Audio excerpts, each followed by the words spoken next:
5:45, so I will call to order the regular meeting of the Hendersonville City Council, September 7th, 2023. We begin our meetings with a silent invocation for people to pray or meditate as they choose, followed by the Pledge of Allegiance. If you'll rise, please.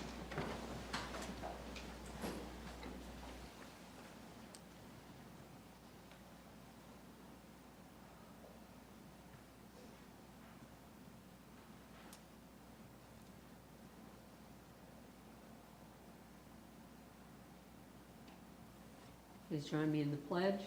I pledge allegiance to the flag of the United States of America and to the republic for which it stands, one nation under God, indivisible, with liberty and justice for all. Thank you. We have time for public comment at the beginning. We have 7 people signed up here. Is there anyone online seeking recognition to speak this evening? Madam Mayor, 2 hands are raised. 2? Okay, that means 9 people. Maximum of 2 minutes per person. Okay. Oh, sorry. I'm looking wrong. We have 6 people, so that makes 8, which makes it 2 minutes per person. Will keep us close to our 15 minutes. So when I call your name, if you would come to the microphone and give your name and address for the clerk's record, please. First of all, Tom Appleby. Hello, Mayor and Council. My name is Tom Appleby. I'm from Bat Cave. I ran in the 1 mile fun run, and I think I'm the cash cow. So that's why I have this on. But I'm still upset with the kiosks on Main Street. And I talked to John Conant. He told me that the reason why we didn't have the, they didn't need to go to the historical preservations is they were solar. And I checked with the Historical Preservation Commission. The last visit I was there, they said there's no exemption for solar. And I think the kiosks were actually put up illegally. And that's why they must be removed. They're also harming the store owners and the shoppers, of which I am one. I'm the cash cow. Why the kiosks must be removed? They look bad. They're not attractive. It's a double tax on the public right-of-way or the shoulder. The City Council violated the zoning laws by not going before the Historical Preservation Commission. In fact, I asked the members, and they said, "No, Tom, we never talked to us." So they were blindsided too, along with the voters. And I went for a quick over budget, $8 million. I don't have much time, but the City Council never got voter approval. So who's your responsible party, I have to ask.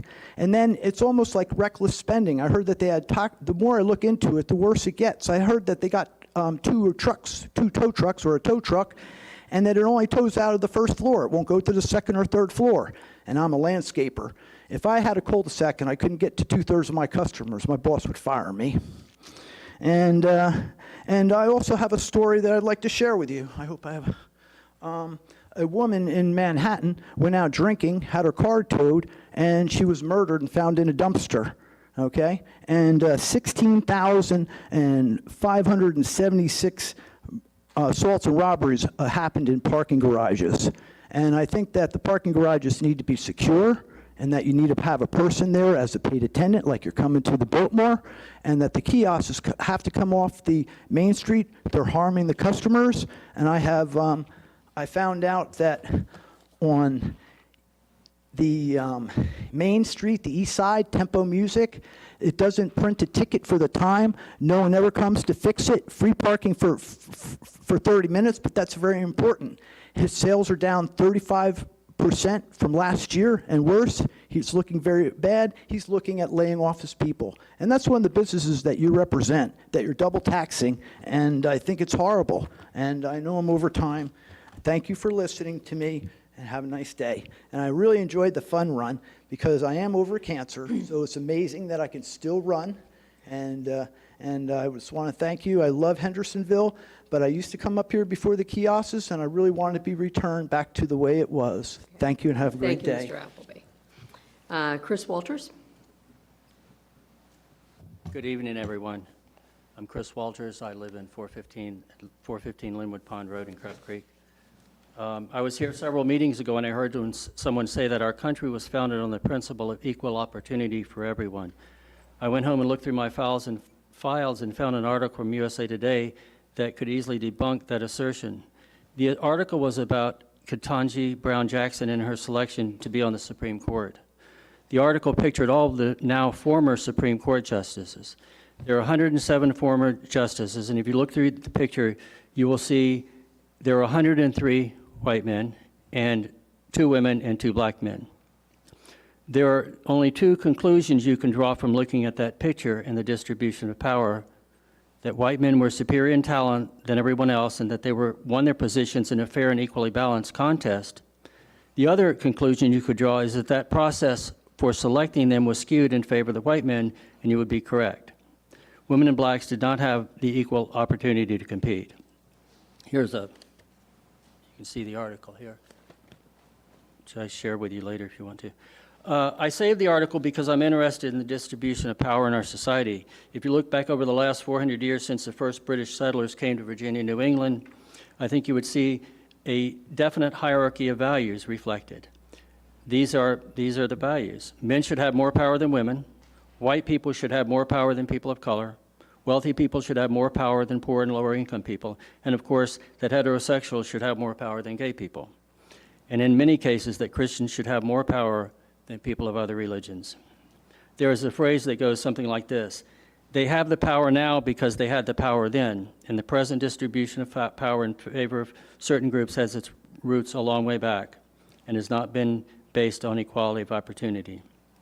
This doesn't bear on the DEI program in the workplace. I haven't studied that particularly. But I do think we all have prejudices and tend to favor people that are like us, and that people have already been in power tend to promote people like themselves to succeed them in power. So any effort do you make in the workplace to make the workplace more fair and welcoming, and to make opportunity for hiring and advancement more fair would be helpful, I think. Thank you. Thank you, Mr. Walters. Is it Leonard Serpenick? That's really close. Sorry. Leonard Supernaw. I'm at 10 Crocus okay. Drive in Hendersonville, although I understand now that I am actually not in the city, I'm in the county.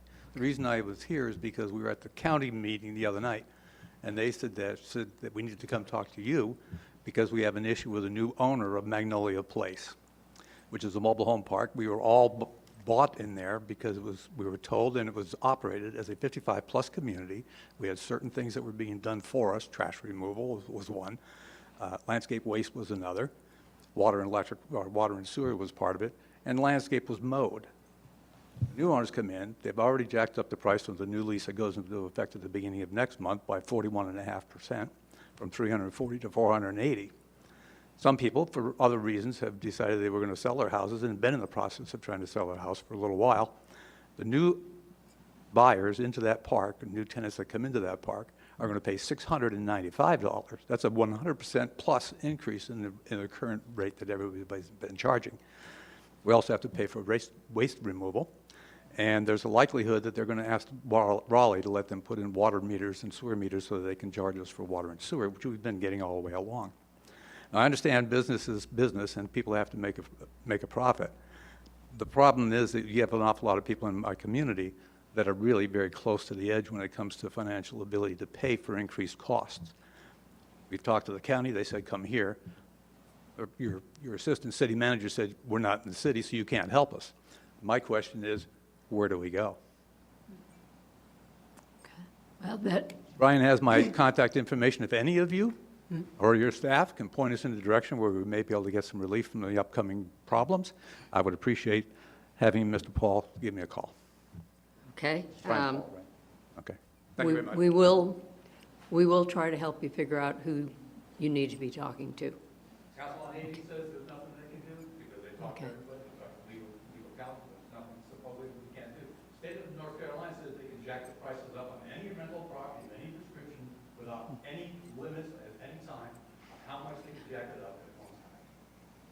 Okay, And you have a lot of 80, 90-year-old people where they're going to get the money. okay. Thank you. Marilyn Ertl?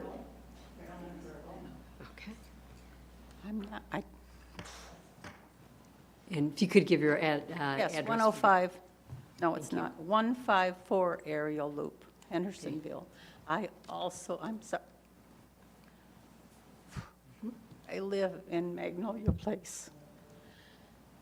I'm 79 years old. Financially, I can handle this. Many of my neighbors cannot. I have a 92-year-old lady that lives behind me who is barely making it. She cannot go get a job to make more money to pay for her rent. She owns her home. We bought in there. I bought in 16 years ago, knowing that it was a 55-plus community and was intended to stay that way. We've had a great owner. He unfortunately sold in July. We did not know that was happening, and it happened. And now, Friday, we had a lease dropped on our front door saying we have to sign it by October 1st, with that rent increase of 41% and our amenities, the few we had, taken away. If we don't sign that lease, this is a scare thing, and we're scared. If we don't sign that, they will consider us month to month and will charge us an additional $100 on top of the part if we sign it. So that would mean we will now pay $580. There are folks that can't pay that. If they somehow scrounge the money, they won't buy groceries. They won't buy their medicine. This is wrong, and we need someone to help. I don't know who it is, and I'm sorry. I'm not a public speaker. I'm sorry, I'm emotional, but it's our lives. Thank you for listening. Okay. I'm here because I was at that meeting the other night. I spoke up and said, we don't live in the city when we were told to come here. The commissioner said, we're aware of that, but they are in control of you. Even though you don't vote for them, they tell you what to do, meaning you folks. So a commissioner in the county told us that. That's why we're here. Thank you. Well, I'm not sure what we can do, but we will look into it. You're probably in the ETJ, which is why they said we're I in don't, charge. I didn't We'll have to- understand we'll have to why. see. Thank you Okay. for listening. Thank you, Ms. Ertl. Actually, Mayor, they're not in our ETJ, so it is clearly outside. Okay. But we'll do some research and maybe at least give some suggestions. Do you guys remember the name of the person who told you? He was sitting next to the lady in the middle, he was sitting on the right side, if you look forward, that's the man, I don't know his name. He recommended that we, Todd was there, what's his last name? Chris Todd. Chris Todd was there, and we spoke to him, he said he was gonna see what he could find out, and he called real good today. The commissioner told us to talk to Mr. Todd. Right? And we did, and whatever, we're here, because we were told to come, Okay, we need help. all right. Thank you. Jeff, Jeff Grow? Good evening. That's a hard one to follow. My name is Jeff Grow. I live in Fletcher. Appreciate the opportunity again to speak with you, and thank you for your service to Hendersonville. I'm once again here to speak against the need for the DEI committee and the $147,000 you spent on the Akira contract. I also hope by now you realize that the consultant provided no real value. It just helped you check off a box to keep the woke mob at bay. Now it's time to disband the committee. It's a continued waste of money and time, and I'd really like to know what problem it actually solved. The entire DEI effort does nothing but attempt to divide us and only serves to promote Marxist ideology. I now challenge you to sponsor a class that will actually unite us and promote American values. This is the U.S. Constitution. It has survived 236 years and is the world's longest surviving written form of government, and for a very good reason. It is based on fundamental, unchanging principles. It is the basis of our rule of law and protects our freedoms that come from God. This document is what binds us all together as Americans. This document is why everyone in this room is privileged. I propose that the city sponsor a Constitution class and offer it to the public. I have hosted this course a couple of times, and I'm offering to teach this class for the city. I would pay for all the course materials as well if needed, which is about $25 per person. The course content on DVD or online is created by Patriot Academy, which I have access to as a licensed coach. It would consist of 6 weekly evening classes that last about 2 hours each. Those who take that class will learn what is no longer taught in our schools or taught in a way that misrepresents our founding principles rooted in classical liberalism. Even if the city pays for the course materials, you could offer this class that unites us for a fraction of the amount that you spent on the Akira consultant. I have a proposal ready. I'll forward it to the council tomorrow. Thank you. Thank you, Mr. Groh. Tom Green. Council members, my name is Tom Green. I'm a general contractor, landlord, commercial real estate broker, and native of Hendersonville. In 2000, I purchased 3 lots on Lower Ridgewood Boulevard, and I was excited about building duplexes on this property. All 3 lots bordered the 1.72 acres that the late Judge Walter R. Shepard donated to the city as green space, which is now referred to as Shepard Park. I considered this green space to be a real enhancement to my duplexes because of the beauty it created and the wildlife it supported. There is a beautiful creek, a wooded area, and a rare plant species and meadow. I observed in the year of 2000 before starting construction that the kudzu wrapped around a willow tree that was on the city's property. There was no kudzu on my property at this time. Over the years, I called the city and asked them to control the kudzu because it was killing the lovely willow trees on the creek. The city has never done anything despite my phone calls every year. Fast forward 23 years, and that kudzu is covering Shepard Park, my property, and several of the neighboring properties adjoining the park. The kudzu is killing countless trees on at least 9 parcels, and many of the trees are falling into the creek, which changes the flow of the stream and causes stream bank erosion problems. The affected property owners are losing property as the creek's S-curves get worse due to the dead trees. The creeks overflow its banks and destroy the banks when torrential rain causes flooding. I've been paying for cleanup and removal of the dead trees that have fallen on my property.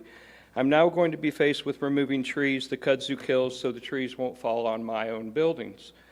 The city sends letters out to fine property owners if their grass gets above a certain length, but they let their kudzu kill trees on adjoining property owners' parcels.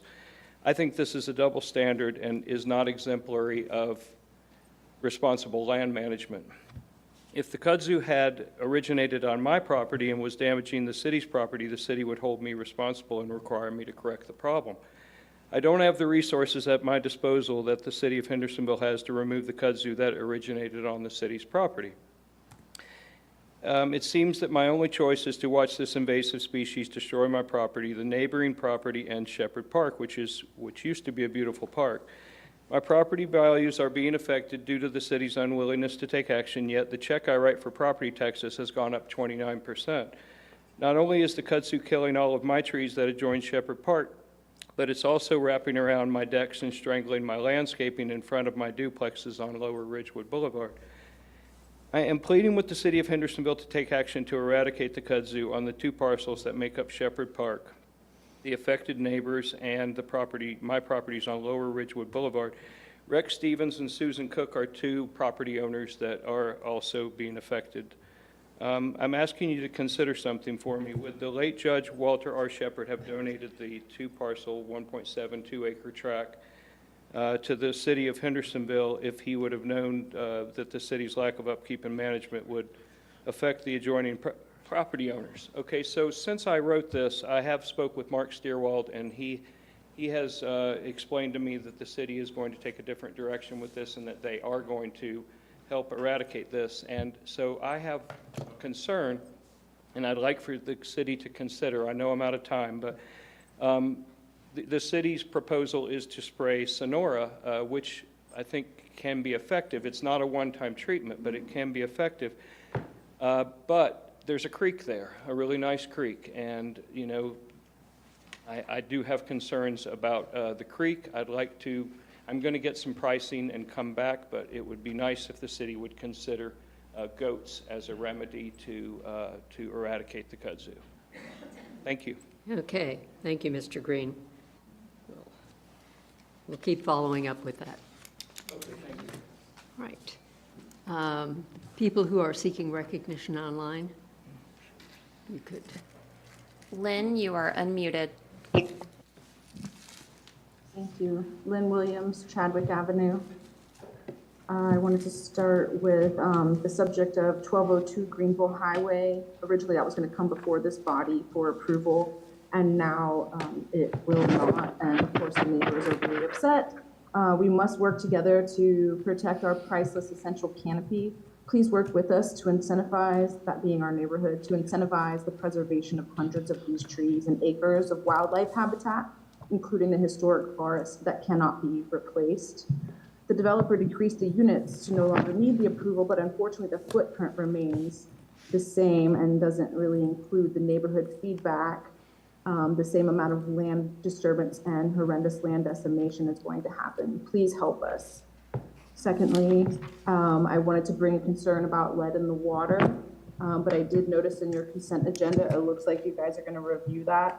I was reading a book called Gunfights, Dam Sites, and Water Rights, and it specifically says the joints between the pipe sections of our water system, when it was first built, were sealed with molten lead melted in small pots over open wood fires. According to this project supervisor, about 215,000 pounds of lead were employed on the entire line. That was from the Times News 1925. So thank you for looking into that, because that's really important. And I think that the tests for our system say it's 13 parts per million, just below the federal max of 15 parts per million. But please check out EWG's tap water database and see where we're at to help us clean up our water. Also, I want to repeat my concern for the Hendersonville comp plan about 2 of the members not being rightfully elected during the time in which it's going to be voted on. Please wait until you have been elected by the citizens, and also please work with the county to build a cohesive and sustainable plan for 2025. They're doing theirs right now, and this will increase transparency, trust, and ease for residents.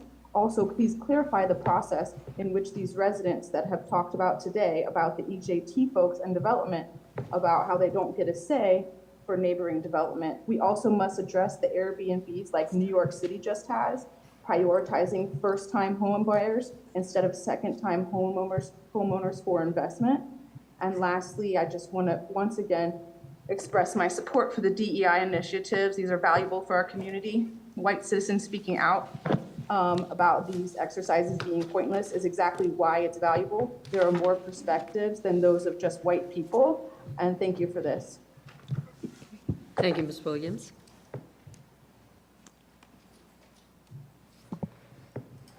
Ken Fitch, you are unmuted. Ken Fitch, 1046 Patton Street. Later this evening, during the meeting, the possibility of yet another mode of transport will be presented for negotiating the byways of our city. And that is the gentle but sometimes rocky, iconic conveyance of the golf cart with its unique open-air ambience. But there is a problem, one that you have heard before at these meetings, and I guarantee you will hear again, and one that certainly reaches to my hand repeatedly, and that is speeding on local streets, especially on streets that are seen as quick cut-through routes. The ever-increasing occurrences of intrusive speeding moments are often scary, as a motorcycle, SUV, or delivery truck roars through, or even a school bus at a speed its occupants could not avoid if not safely on a bus. Sometimes all one can do is to get out of the way quickly, with or without a vehicle, and maneuverability is critical. So what is on our street? Maneuverability becomes an issue. Now, there may be areas where we can still enjoy the idyllic, and we hope that they continue to exist. Maybe other options need exploration. But growth sometimes in ugly and terrifying ways rushes towards us in speeds that limit our options for transit. Voluminous documentation appears in your agenda packet some of which perhaps only the eminent Daniel Hyman can decipher. But there was a point of reference perhaps in North Carolina General Statute 20-121.1, Item 4, where prohibition in the interest of safety may be invoked. And that is a consideration perhaps that you consider in a situation whether it is network-wide or location-specific. But we look forward to your lively discussion later this evening. Thank you. Thank you, Mr. Fitch. All right. First item of business is consideration of the agenda. Is there anything anyone would like to have added to or removed from the agenda? Or motion to approve? Madam Mayor, I move that the City Council approve the agenda as presented. Thank you. Is there any discussion? Not. Those in favor of approving the agenda as presented, say aye. Aye. Those opposed, say no. Ayes have it. Got that. Consent agenda. Is there anything on the consent agenda that you would like to have moved to the regular agenda so it can be discussed? Or a motion to approve? Madam Mayor, I move that City Council approve the consent agenda as presented. Is there any discussion? Not. Those in favor of approving the consent agenda as presented, say aye. Aye. Those opposed, say no. Ayes have it. Taking care of that one. Okay, we have a presentation, proclamation of childhood cancer awareness. And do we have someone here to receive that?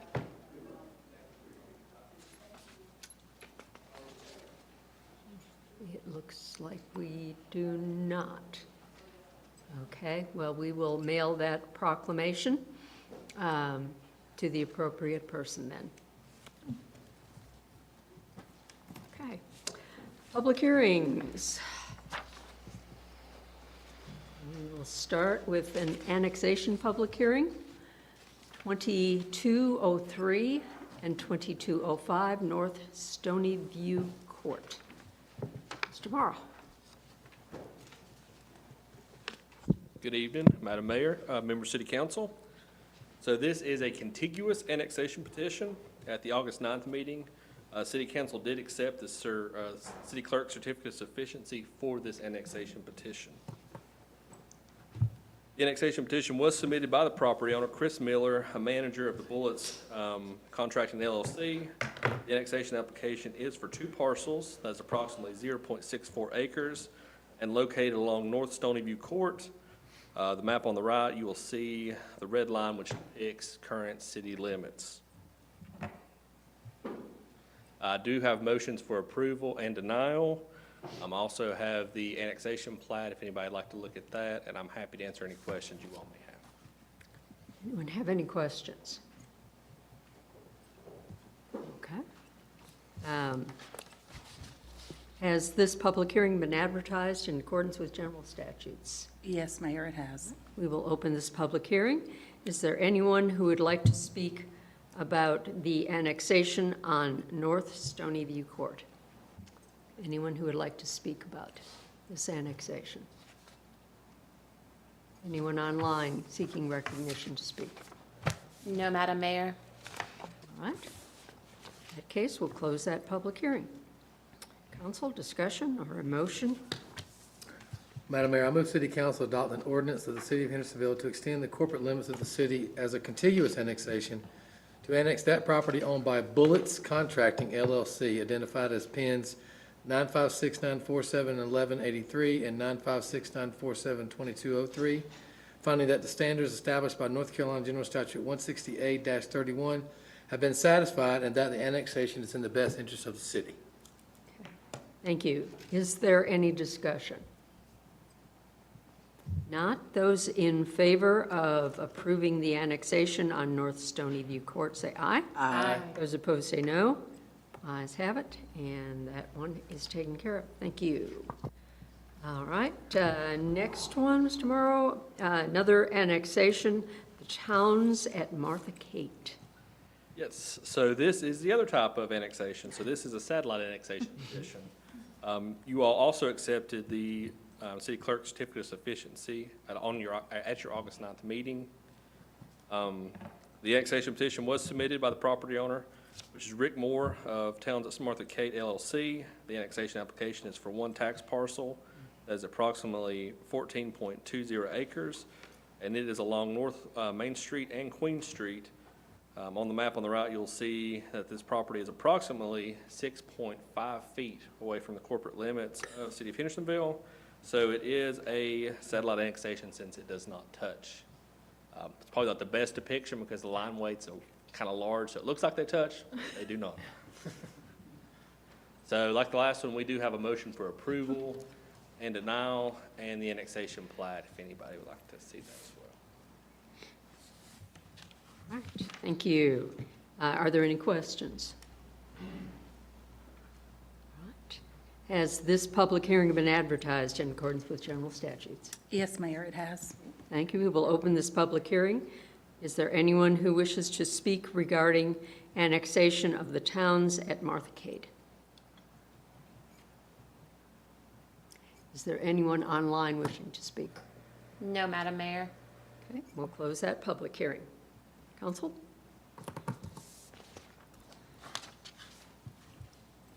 Madam Mayor, I move the City Council adopt an ordinance of the City of Hendersonville to annex non-contiguous property owned by Towns at Martha Kate LLC, identified as PIN 9569-75-0342, finding that the standards established by North Carolina General Statute 160A-58 have been satisfied, and the annexation is in the best interest of the city.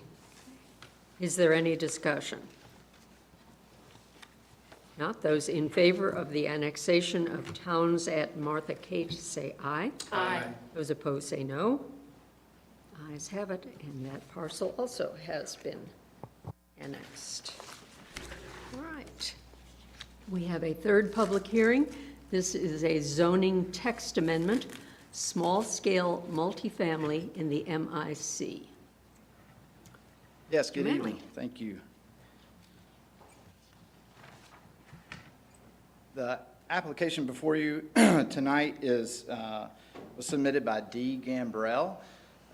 The petition proposes to add multifamily as a permitted use in the MIC zoning district.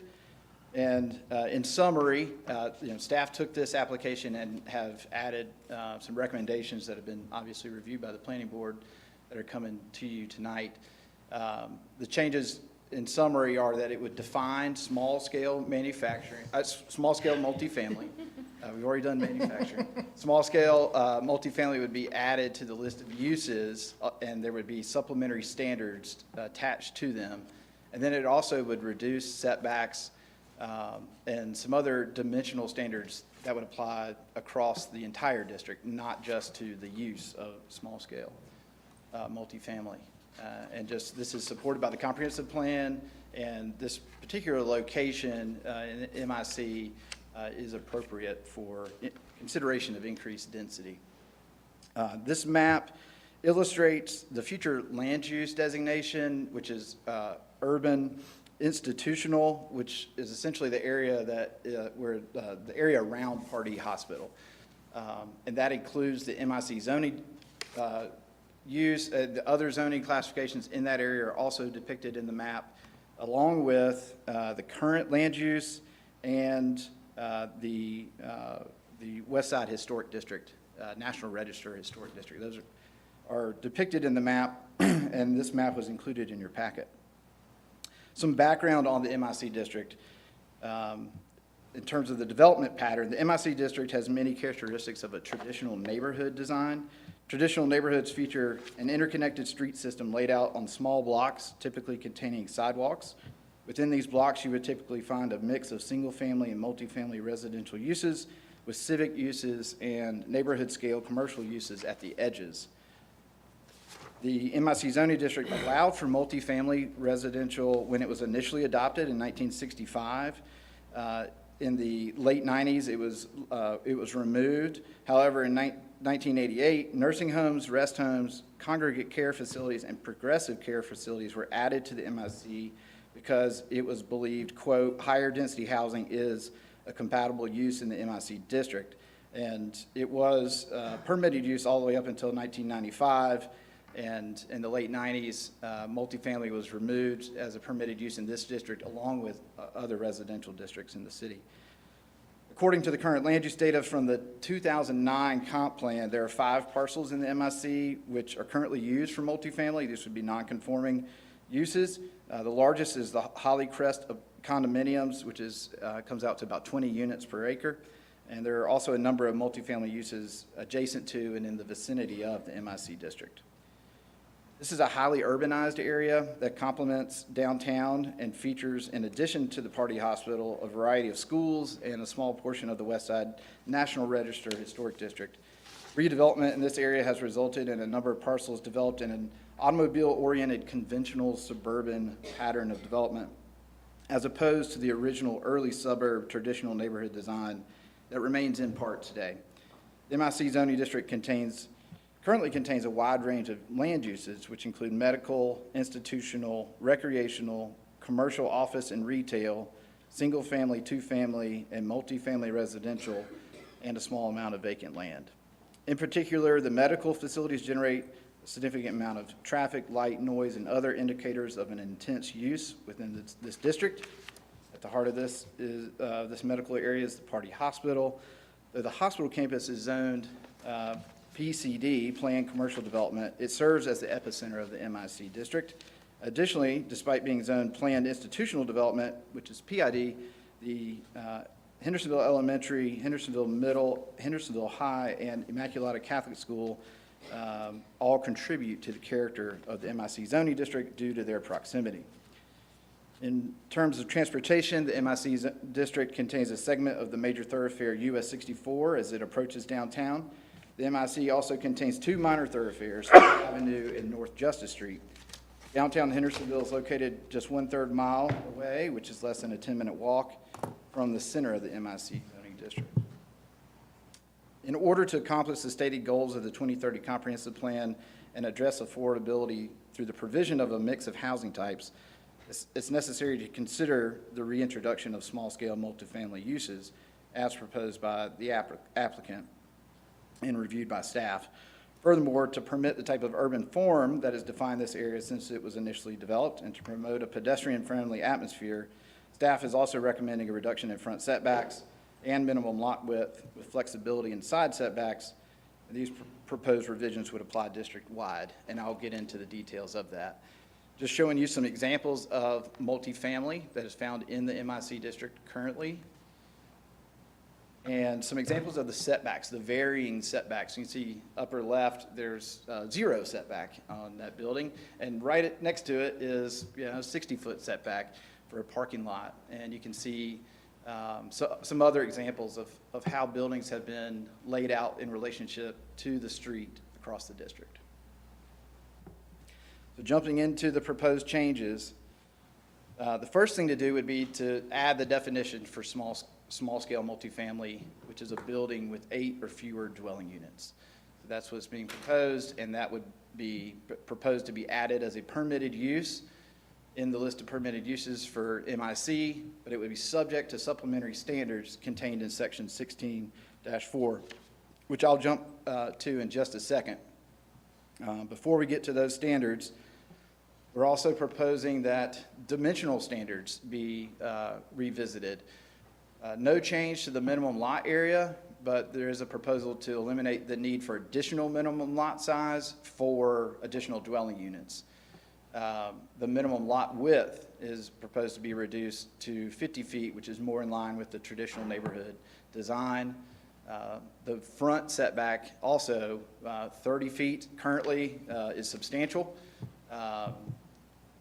Really limits what you can do on that lot, and the 10-foot proposed setback would add more flexibility and be more in line with the traditional neighborhood.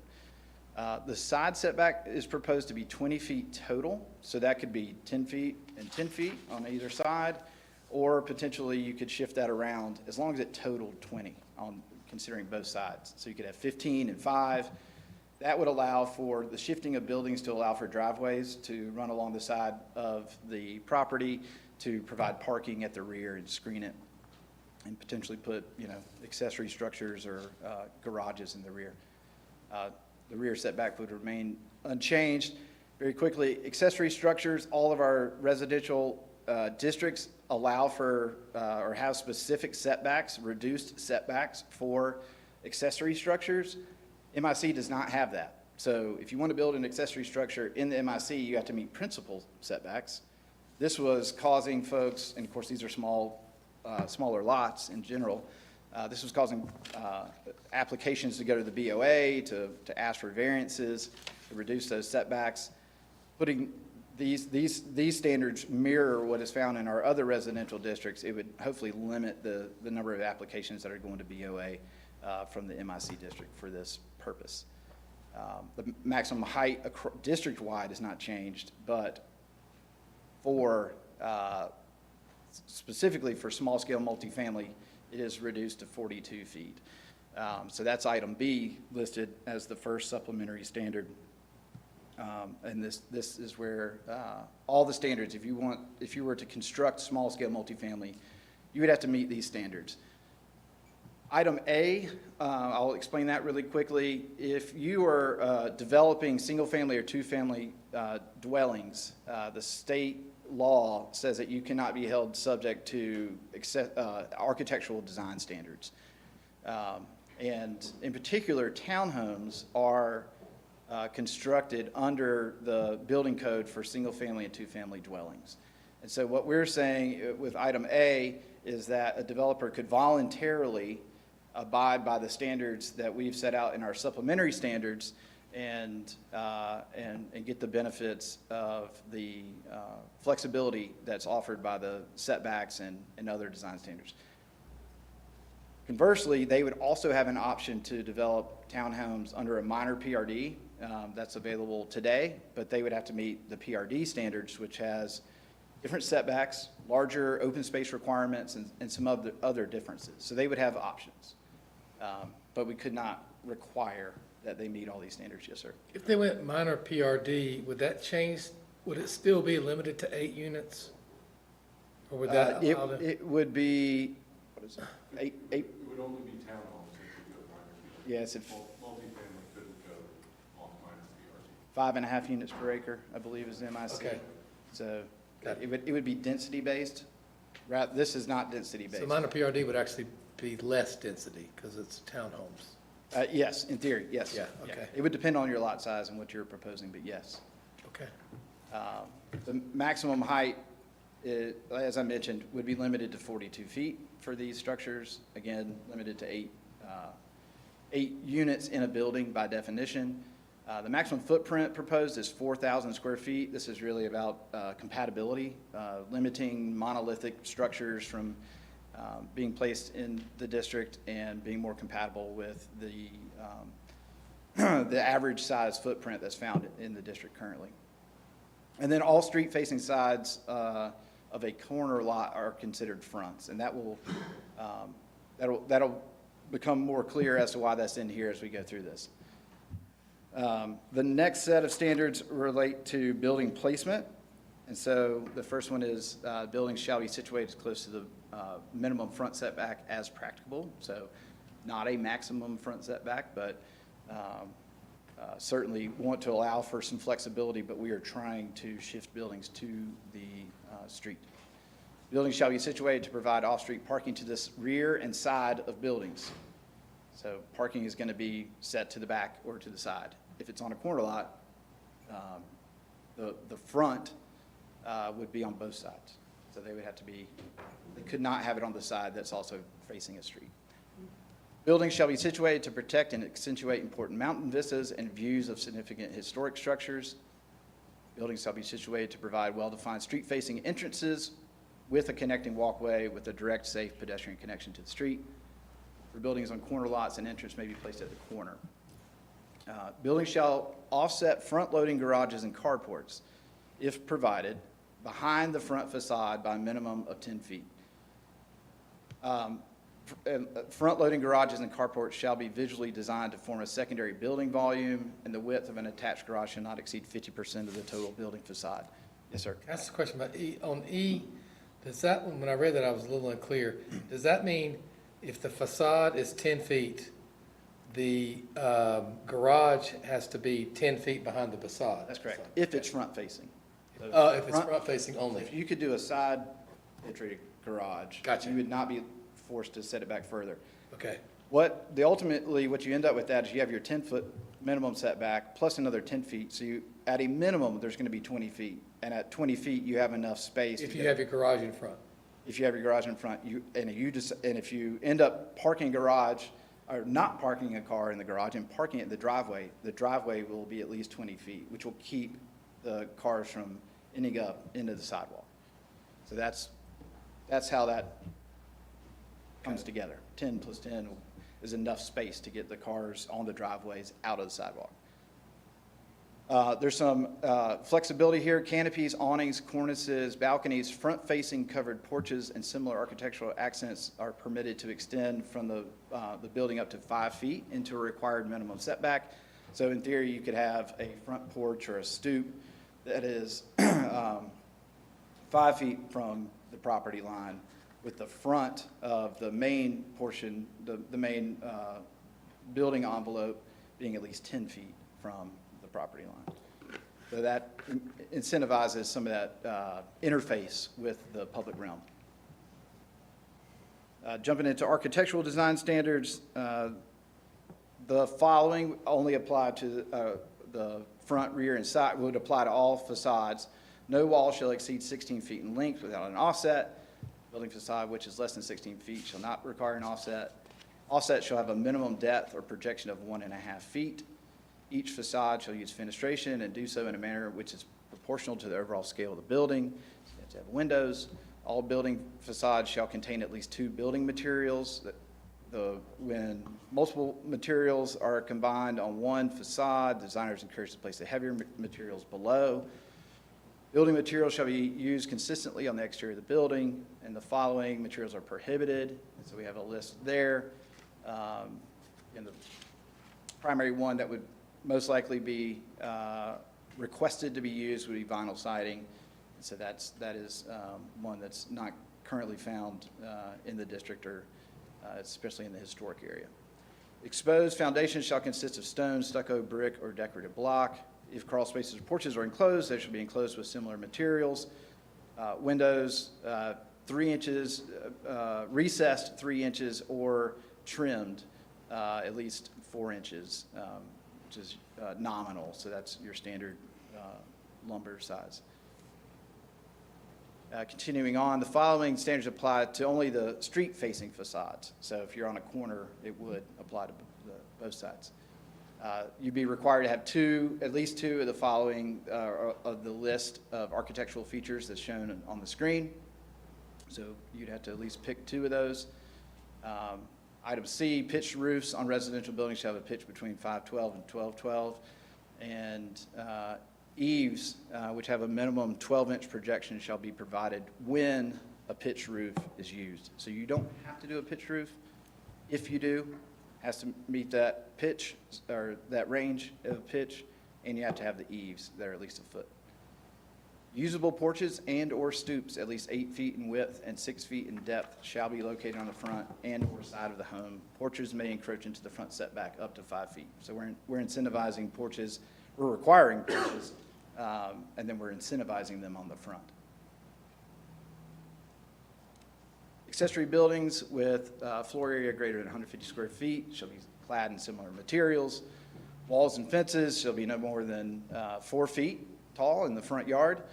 You can use chain link fencing on other sides, but not in the front yard. For corner lots, both street-facing sides shall be considered fronts. Rear yard and side yard fences are not subject to these standards. On-street parking is encouraged for all local streets and thoroughfares. On-street parking abutting the development parcel shall count towards meeting the off-street parking requirements for the district. On-street parking may take the form of parallel or angled parking and shall be built according to city or state standards as applicable in order to count towards that minimum parking requirement.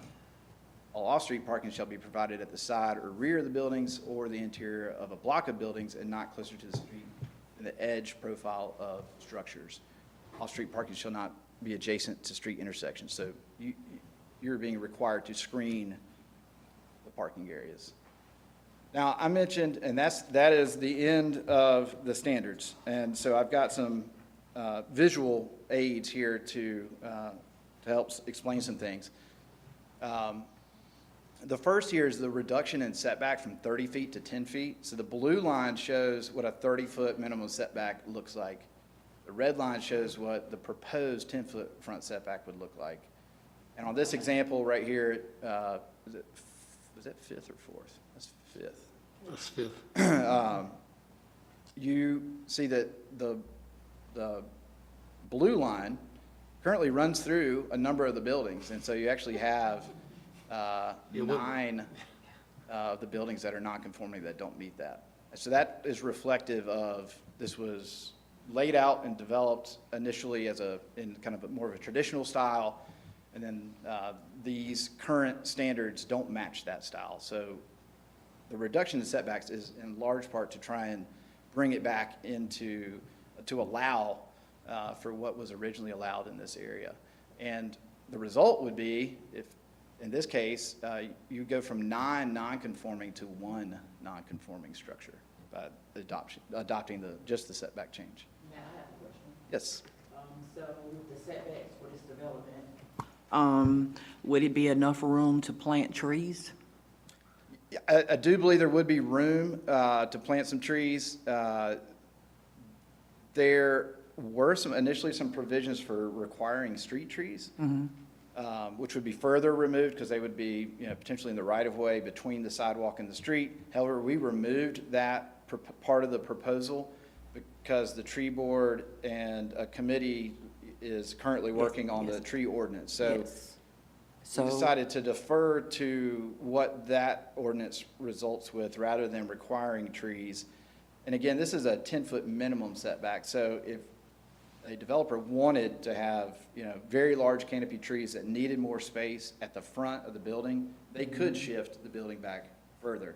They just can't come any closer than 10 feet, except for the front porch can come in a little bit. Then it would be in reference to what the tree ordinance will require once it's written? That's right. If the tree ordinance requires street trees, then that, depending on what that looks like, it's in draft form now, but if that ordinance required street trees for all development, then that would apply here for new construction.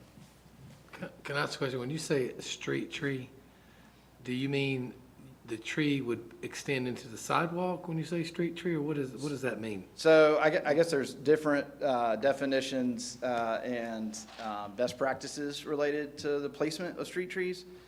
I think some would say that a street tree is one that's within a certain distance of the street and provides some level of shade and protection.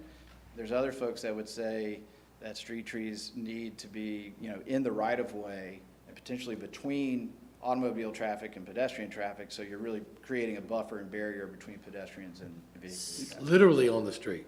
In the street, yeah. So the tree ordinance committee, the jury's still out on whether we're looking at street trees or not. But there was a discussion about, like, if you're going down Canuga and you see how half the trees are cut off because of the power lines, we don't really want to have a bunch of trees that are half cut off. So we're having a discussion about where would those street trees go. I think the group is leaning more towards not in between the sidewalk and the road, just because then we run into more power line issues, and Duke is going to come and talk to us to tell us their concerns about the street trees. So Well, aren't there visibility issues too when you're driving? I think there could be. So I think that's going to be part of the discussion as well, depending on where it is. But like if we have it set back from the sidewalk, then it wouldn't be as much of an issue. Yeah. A good example of street trees would be at Dogwood Park. Yeah. Yeah. On Fourth. That would be a good example of street trees. That's one of the The dogwoods. examples that we gave in the tree ordinance. But I will say that this, whatever happens with this change, is going to need to be brought up. Because I feel like if we decide to require street trees, then that 10 feet, and if they have the porch and now it's only 5 feet, like most trees probably need a little bit more space for what we're thinking of as street trees. Again, this is just a minimum setback, not a maximum setback, so they could be set back further for, potential placement of trees. You also have the building is only taking up however much space within the lot. Yeah. You would have some hardscaping with the driveway, but there could potentially be some other green space Yeah. available for trees as well. And so I'll save my opinions on street trees for another day. And we'll, Now I really want to know those, Matt, but we can talk about it later. yeah, we'll talk. You want to maximize your benefits of street trees, I'll give you my opinion. Okay.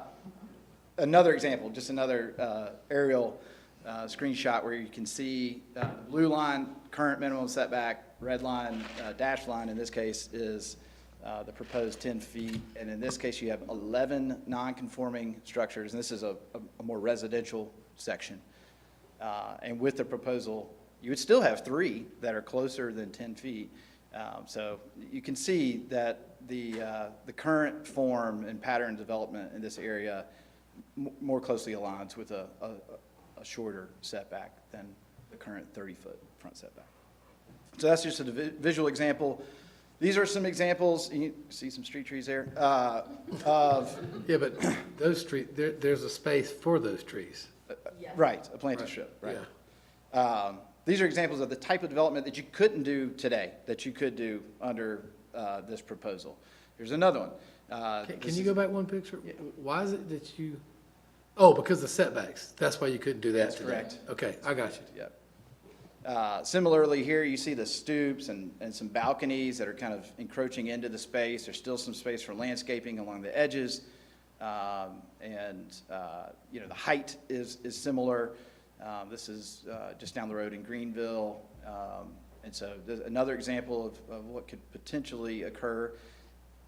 The 8 units per building is probably not a great example here, but in terms of just kind of form and relationship between the private realm and the public realm, this gives you some example. Can you go back to that picture? So where's the parking? Parking, in this case, is on the street and to the side and rear of the building, similar to... So, in other words, I mean, I wasn't there to take this picture, but there is parking behind these buildings? Yes. Okay. Yeah, screened from the street. Again, similar type scenario of what you could accomplish under this, under these standards that's currently not permitted. I worked up a concept of, okay, we've come up with these standards.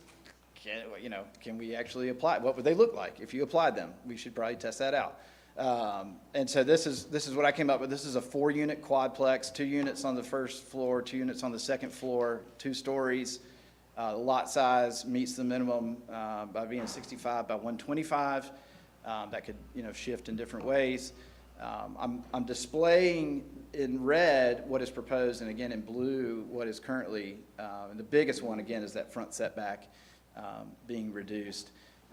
And you can see this one is set, this building is set at like 11 or 12 feet off of one side, but it could be shifted over as far as 5 feet off of the right side, and allow for it actually to be expanded, and you could have some larger units. Parking is provided, the common open space requirements are provided. Landscaping is met, and so it is feasible to do this. Can you get to 8 units? That would be tough, right? Because you can't meet the parking requirements, one space per 1 unit. You still have to meet the landscaping requirements, and you have to meet the common open space requirements. So there's not a whole lot of anywhere to push. And so I really wanted to show this in order to exemplify that while there isn't a density cap, these standards are going to limit what someone could do on a lot without having to be prescriptive about density.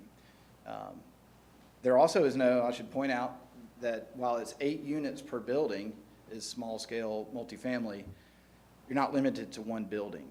So we're not even limiting that with this. We're letting the lot size, what the developer's ability to meet these standards, we're letting that dictate what could be built. Any questions about this? We can always come back to it if there are questions that come up. I failed to mention this at the beginning, but I did want to point out that I came to you earlier this year, and we had a list of zoning text amendments that we were working on, and we were asking for some feedback on this. This one actually touches on the number 1 and number 7 ranked priorities, in part, just for MIC. It doesn't do it citywide, obviously. But it introduces some of those changes we needed to make to address housing strategies. I want to highlight that these are not the type of housing strategies that are going to address concerns like we heard earlier tonight with Magnolia Place. These are more in terms of zoning reform, the long-term types of land use controls that have impacted housing, trying to reel those back in. The short-term housing strategies had a lot to do with setbacks and minimum lot sizes and things of that nature. The long-term strategies had to do with reintroducing multifamily into more areas of the city. And so that's really the extent of it, is allowing more flexibility and better efficient use of land and increased density. So it doesn't get into subsidizing housing or requiring, housing for certain income levels, any of that thing. So I don't want to, I just want to be clear about how this is addressing housing. It's in a very long-term way and pertains to land use regulations. What I presented to you was presented to the Legislative Committee of the Planning Board. They gave us some great feedback and were very supportive.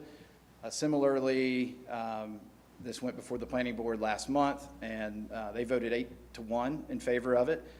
Some really good support. They wrestled with some of the things, but ultimately the thing that I think they landed on was that is this type of intensity or increase in the ability to put more housing units in this area appropriate? And ultimately they decided yes, that increased density is appropriate in the vicinity of Hardy Hospital and downtown. So taking a look at our criteria, got to go through that. The comprehensive plan is the first consideration for a zoning text amendment. The urban institutional designation on the future land use map has the goal to create a cohesive, well-defined urban campus for medical and educational institutions with supportive office, service, and residential uses that is integrated with downtown. Multifamily is a secondary recommended land use. The development guidelines call for minimal front setbacks. The land use and development chapter goes on to encourage infill development and redevelopment in areas planned for high-intensity development. It states that we should review zoning standards and revise as necessary to enable compatible infill projects. We should consider a full range of short and long-term impacts when reviewing zoning code changes, and update the zoning code to ensure conformance with the comprehensive plan. The population and housing chapter has a goal which states encourage a wide range of housing types and price points in order to meet the diverse and evolving needs of current and future residents, match the housing supply with the local workforce, and promote diverse neighborhoods. Promote safe and walkable neighborhoods by encouraging pedestrian-friendly design features in residential developments, such as recessed or rear garages and front porches in single-family development, and rear parking lots and front entrances in multifamily developments.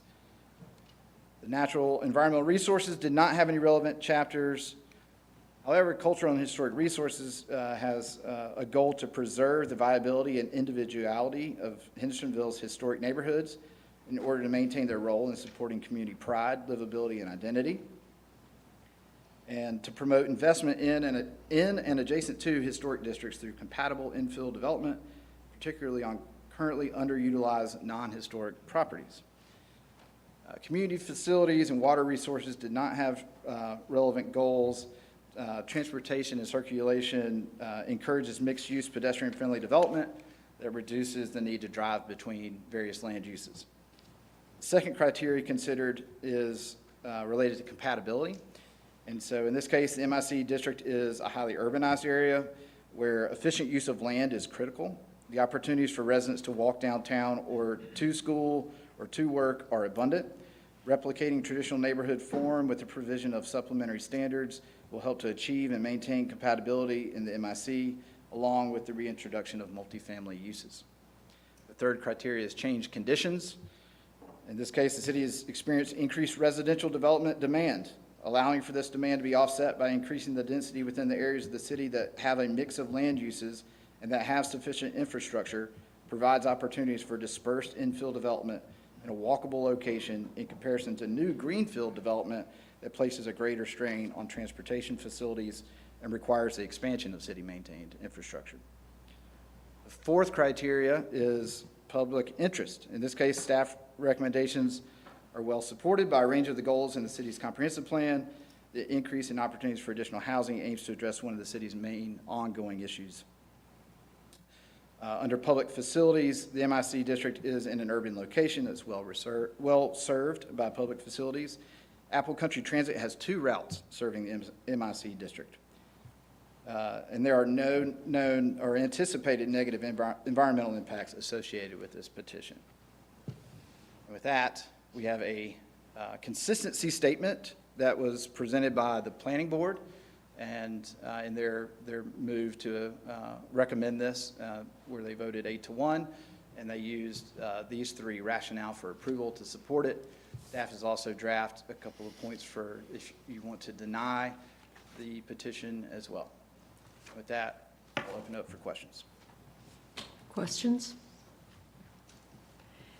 I know redevelopment can always occur, but do you have any idea how many vacant parcels are in this area that could be developed? It is very much built out. There's a handful of parcels that are vacant.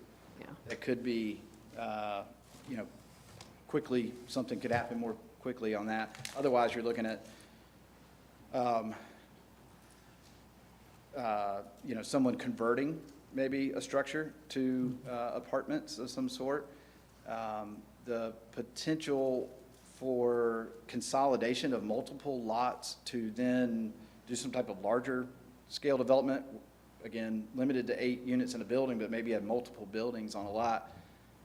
That would be very difficult. I don't see that happening anytime soon, just because of the property value. It's very expensive. It'd be very expensive to do that. All right, thank you. Other questions? Anyone? No? I will just add, I didn't mention this. Staff looked at a similar proposal last August. We took it to the planning board as a staff-initiated text amendment.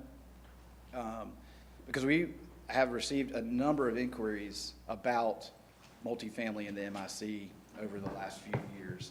And it kept coming up, and so we were like, yeah, that makes sense. Let's look at doing that. Ultimately got shelved for a while. Now it's back by someone who's really forcing the issue. We're going to have a decision. So I just wanted to add that.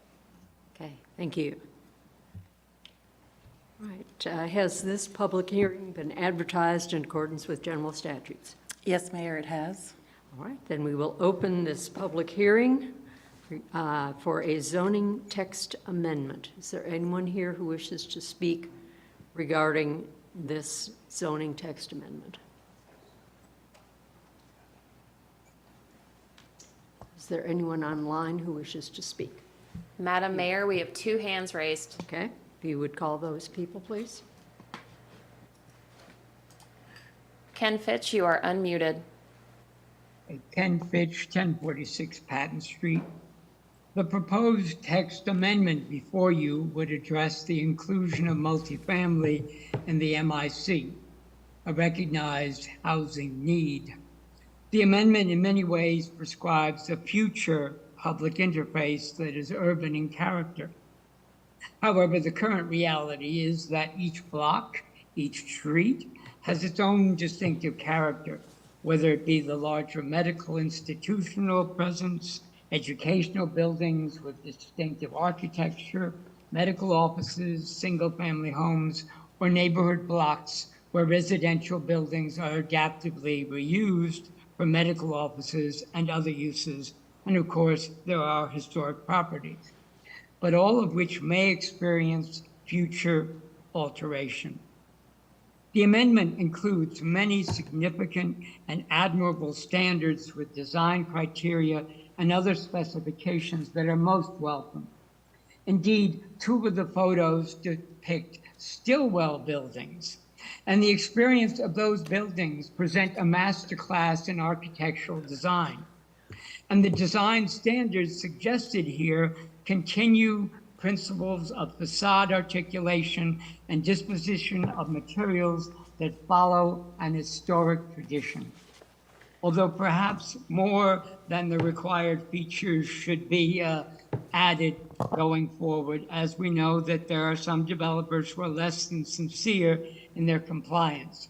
But the notion to include those features in the standards is really a very positive attribute of the plan. But there are two issues of concern that were first raised some years ago at a planning board meeting when the matter of infill development first arrived on the scene, where the planning board chair at the time and the legendary Susan Frady specifically identified trees and parking as issues of concern. And some of us would feel they are relevant here. Existing trees are often important buffering characteristics of a property and a neighborhood, and are subject to clear cutting to accommodate new infill construction. One concern with the amendment is the reduction in setbacks that may prove inadequate to protect existing trees or facilitate new landscaping. The recent Main Street tree walk alerted us to particular issues with planting locations and conditions. From the discussions tonight and at the planning board, it is understood that the tree issues will be addressed by the new tree ordinance. But there are no stipulations stated here. So yes, it would have been helpful for both the amendment and the tree ordinance to be considered in coordination to avoid gaps and loopholes that would facilitate an unfortunate situation. So that if the amendment is approved, the future consideration of the tree ordinance needs to address specifically issues with infill development, so that we might see scenes that are equal to some of the pictures we saw in the presentation, where we saw abundant vegetation in the scene. The parking issue is one that often is raised by the public in development consideration these days. And I do apologize to Mr. Holloway for stressing him into a colloquy on the issue that prescribes one parking space per unit. But it is an issue of public concern. The text amendment is trying to address the need for the missing middle housing. And indeed, workforce housing is a critical need. But with that comes the reality that for many workforce families, 2 salaries and thus 2 cars are needed to enjoy market rate housing opportunities. Conceptually, there is recognition here that on-street parking is encouraged, but in doing so, this engenders the particular urban phenomenon of the daily search for the parking space that for many, once experienced, avoidance is desperately sought. This and many other issues may seem of lesser moment now, but may in fact create future intractable situations. And we must recognize that this action does establish a template for the future that is urban in character and will bring with it all the issues that entails. But one does recognize that these are matters perhaps appropriately reviewed and discussed in comp plan deliberations, and one hopes they will occur as we go forward. Thank you. Thank you, Mr. Fitch. And the next person? Lynn, you are unmuted. Lynn Williams, Chadwick Avenue. Wondering if you had received the HPC, Historic Preservation Commission's feedback about any of the reduced setbacks to 5 feet for properties in the historic districts that were abutting the MIC zoning, including the accessory dwelling footprints. I know it's their goal to preserve the historic resources and character. Are we going to be able to do that? Trying to understand what Mr. Manley was saying about no architectural standards except voluntary. That's a bit concerning if it is voluntary, because a lot of times I've seen developers do not do things voluntary. Can we incentivize pervious concrete? So, for example, when you recently updated Greenville Highway mixed use district to reduce parking from 1.5 to 1 car needed per unit, there was no tree protections that were given during that update. And so now at 1202 Greenville Highway, we're dealing with that updated Greenville Highway mixed use without any tree protections from the ordinance or from your update. And so I can see, as Mr. Finch was saying, that this could lead to loopholes or gaps between now and when the tree ordinance is complete. So I'm very concerned about not even minimum requirements here. I find that to be irresponsible given what we've learned and the destruction now planning to take place at 1202 Greenville Highway.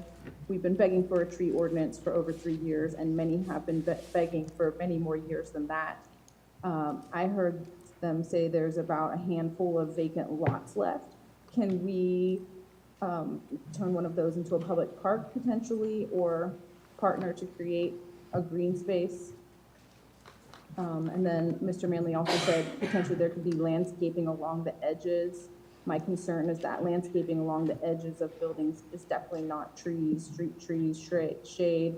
And also, how will that work with the parking? Mr. Manley's concept quadplex didn't account for sidewalks on that drawing. So how can we create a solution here? And then lastly, the natural and environmental resources section of the comp plan goal is not specifically protected. It would be great to be able to see what's on the vacant lots, how many trees are left, where are the streams, and try to protect those as well. Thank you. Thank you, Ms. Williams. Has anyone else requested recognition? No, Madam Mayor. No? Okay. We will close that public hearing. Council, discussion? Well, I will lead off discussion.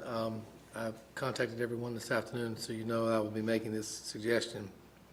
My suggestion is that we change the height limitation from 42 to, I said 35, I guess it could be 34, I don't know, from basically 4 stories to 3 stories, with the idea that if you wanted to go 4 stories, that you would be required to have 25% of your units meet the affordable housing standard that we have at the mill, which is some percentage of AMI. I don't know exactly what that is. And that that is obviously for rent. I don't know how to do so if you're selling them, that would be different. But I'm talking about if you're renting them. Which I'm assuming most people would probably be doing who are building these, as a way to, if you wanted to go to that 4th story, you then have to provide, whether we call it affordable workforce, whatever, meeting that standard. So that's my proposal of what has been recommended, that we change it to include that. And I know that that would require some legalese, and it might mean that we need to wait as far as passing the ordinance to get that worded correctly.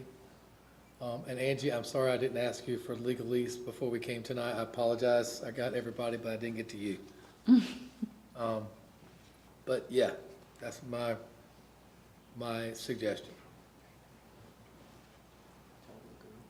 I think this is a great idea. Yes, it is. And Mayor, respond to your comment. Yeah.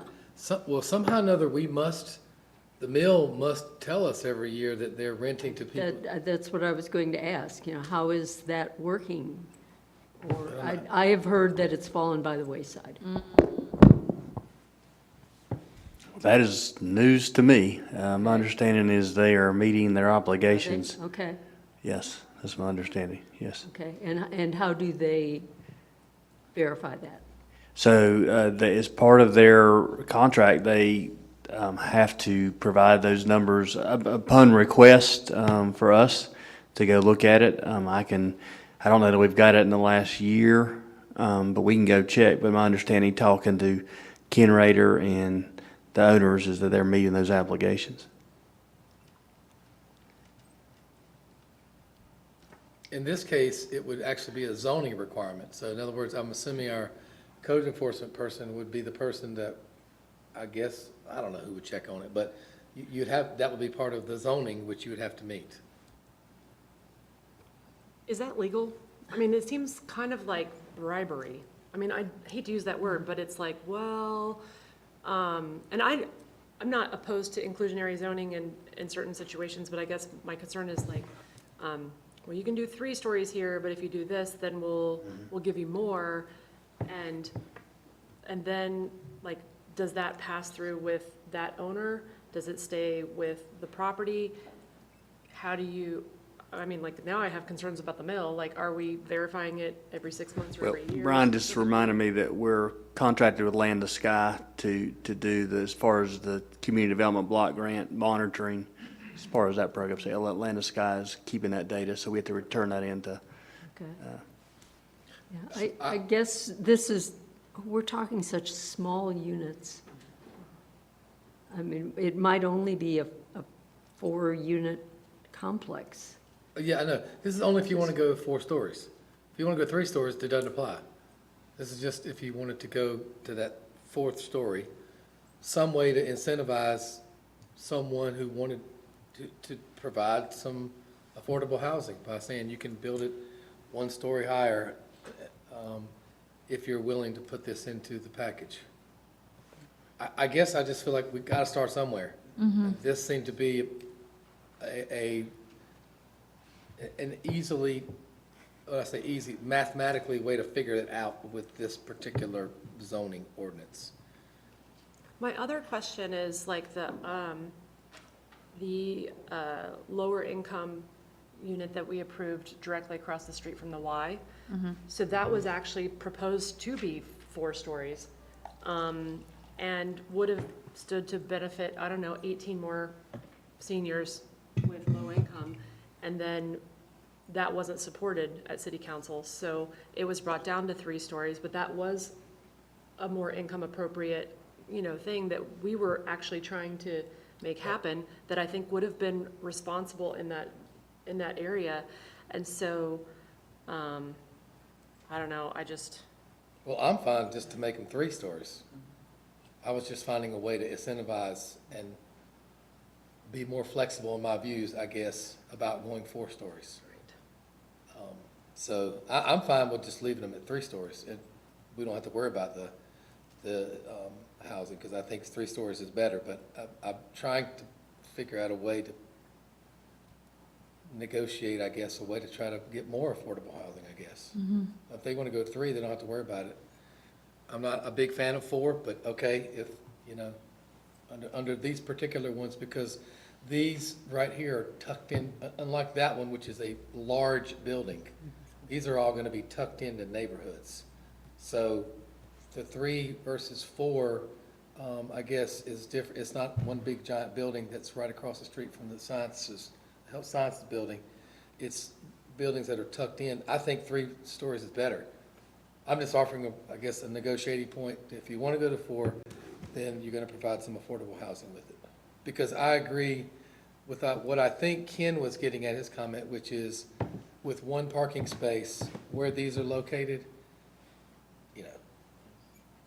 a single person is going to have a really good job to be able to afford these, high-paying job. 2-person salary household. So before Angie jumps in, one comment, Lou has, via text, has let me know that, the height of floors may vary a little bit. So if we are really talking 3 stories versus 4 stories, it may be better instead of using 34 feet or 42 feet to just say we're limiting it to 3-story or 4-story. So that way, it's, we don't get into, needing, Because you could have units with vaulted ceilings yeah, or 35 feet or loft something like style. that, yeah. Right. So, so just context there. So. Angie, anything to add? I would want to, I think, get with Lou and bring language back. There are some other details that would need to be worked out, and likely this would need to go back to the planning board for a recommendation. Maybe I would not, did we close the public hearing already? No, No. we didn't close it. I don't think we did. I Okay. don't think Mayor. So then I would did. continue the public hearing and send Yes. it back to the planning board for some input. Just because it's something that wasn't even contemplated or discussed, and it would, not on the height, but on the affordable housing piece. The height, I think, is pretty much fair game. I don't think you could go higher, but I think you could definitely go lower. On the use of stories versus height, I think you probably would put a cap still, wouldn't you think, Lou? That you, because you'd put a max. It's just that the 42 feet was intended to be a 3-story limit. Okay. Oh, The okay, I average- missed, Okay. The average height of the floor is 12 to 14 feet, give or take, with all the appurtenances and things that go in between floors. There you go. So you would add three stories not to exceed 42 feet. That's what okay. you would do. I didn't, I'm sorry, my apologies. I did not realize that my discussion or the questions I asked, I assumed 42 feet meant 4 stories, but it really means 3 stories. So, that actually kind of changes the discussion in general anyway, because does. Yeah, 3 I would stories agree. is the discussion. It does. Well, would you be open to adding language that just says 42 feet or 3 stories? Is that what it already says now? It does. No, it It just just says says 42 42 feet. Yeah, it does just say 42 feet. So if there was a desire to have it specifically spelled out as 3 stories. But you couldn't do 4 stories with 42 feet. Well, typically, but a height limit is, somebody could do a really low ceilinged 4-story building. Those are, though, a standard kind of range for a 4-story building, or a 3-story building, excuse me, is between, 34 to 42 feet, give or take, especially with topography. Would And that so even- that's where that number, we were, when we did sort of develop that, it was conceptually thinking of the 3-story limit. But knowing that, a lot of people, when you think that, that 10-foot is oftentimes what people kind of think of for a story, but it typically, it ends up taking more than that to actually get to a multi-story building. And I guess what I was getting at is really just matching the ambassador. Like, that is sort of to me, an excellent example of, like, okay, that fits with the neighborhood. What's the one across the street Yeah, there I know, called? that one's a little different. Because I think that building matches the character of the neighborhood too, and I don't know how many apartments are in that building, but, to me, it can potentially serve more families. It also has, the, what do you call it, commercial on the first floor, however that's referred to, Mixed use. which is I guess a little bit different than these buildings. These are designated solely as multifamily housing and does not include the commercial on the first floor. So I guess that's, with the ambassador is what I had in mind with the idea of 3 stories. My only issue with the whole amendment was the chain link fencing, just because I feel like downtown, keeping a certain aesthetic, and chain link notoriously gathers trash and debris, and so I didn't know if that was something that could be modified. Everywhere I see chain link fences in any type of mixed use or mixed commercial district, there's trash blown into it constantly, and You mean they can't use chain link at all? yeah, that's You what mean even in the backyard?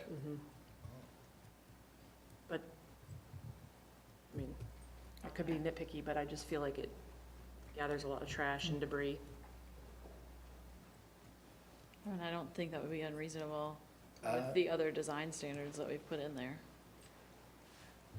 What is commonly in that area? Is there a lot of chain link already there? No. That it would just be consistent with what's currently there? I've not noticed. That specifically, but we don't, we disallow chain link. We don't have a whole lot of regulations on fencing. So as a rule, I'm not sure that we disallow it. I know in the historic district, if you install chain link, it has to be screened with some type of vegetative or. In one of our local districts. Yes, yes. Yeah. That's what your local district says. Yeah. Which, Does that mean vegetation on the outside of the fence? Yes. yes. So you can't see it from the You street. can't see it. How do you feel about that? That's great, and then the trash can hide in the bushes. No, I'm kidding. No, At least I'm it's kidding. hiding on. I just think if we have like the opportunity to create like legit design standards, you know, we should take the opportunity and do it. But yeah, the screening no is fine problem. too. I just, As far as putting that one in, I'm assuming there'd have to be some specific language about the chain link and the bushes around it. I just get really mad when I'm like at Super Walmart and you're leaving that whole property and there's just, I constantly call about the trash out there and asking them to go out and clean it up, and it just all blows into the fence and just kind of piles up there. Excuse me? Well, not at that fence. The camp is down in the gully or whatever there, but the trash definitely accumulates, so. But I'm not opposed to screening. It's fine. Is that something that we could just do tonight? I think so. I think that would be an insubstantial change, yeah. I guess another thing with 42, I apologize, was 42 feet or 3 stories, or I guess 3 stories or a max of 42, and at a max. And. And at a max of 42 feet. I think that's fine. I'm fine, that's cool. Yeah. I'm sorry we didn't get a chance to put some affordable housing in there, but I thought 42 meant 4 stories.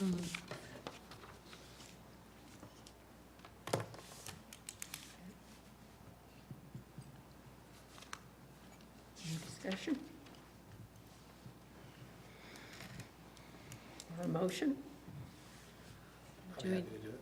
Do we need to change any of the language? I think Yeah, he's got it I'm gonna- written down. So 42 feet Perfect. and This is 3 a long stories. And then it's chain link fencing must have a vegetative buffer on the outside. Yeah, okay. Are you good with that?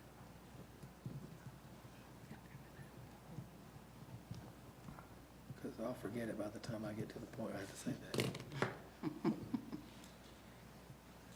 Madam Mayor, I move City Council adopt an ordinance amending the official City of Hendersonville zoning ordinance, Article 5, zoning district classifications, Section 5-10, medical institutional and cultural zoning district classifications, MIC, and Article 12, definition of terms, and Article 16, supplementary standards for certain uses based on the following. 1, the petition is found to be consistent with the City of Hendersonville's 2030 comprehensive plan based on the information from the staff analysis and the public hearing, and because the 2030 comprehensive plan land use and development chapter calls for minimal front setbacks and recommends multifamily as the secondary use for properties within the urban institutional future land use designation. Goal PH3 of the population and housing chapter further supports the proposed supplementary standards for small-scale multifamily. Number 2, we find this petition to, if I'm making changes, Angie, should it come before I get to number 2? Or just? I don't think it matters. Okay. We find this petition to be reasonable and in the public interest based on the information from the staff analysis and the public hearing, and because the addition of multifamily residential as a permitted use will allow for greater infill development in a zoning district with a mix of intense land uses. Number 2, the addition of multifamily residential as a permitted use will place more residents within close proximity to goods and services. And 3, the addition of multifamily residential as a permitted use will allow for a mixture of housing types at different price points. We also amend the proposed amendment such that it states that 42 feet and 3 stories, or less, I guess, and 3 stories or less as far as a height limitation, and any chain link fencing in the back of or side of a yard must also have a vegetative buffer on the outside of the fence. Okay. Sound okay? Yes, ma'am. Thank you. All right. Is there further discussion? Not. Those in favor of the zoning text amendment as amended, say aye. Aye. Those opposed say no. Ayes have it. Okay. Thank you for all the work that went into that. We do appreciate that.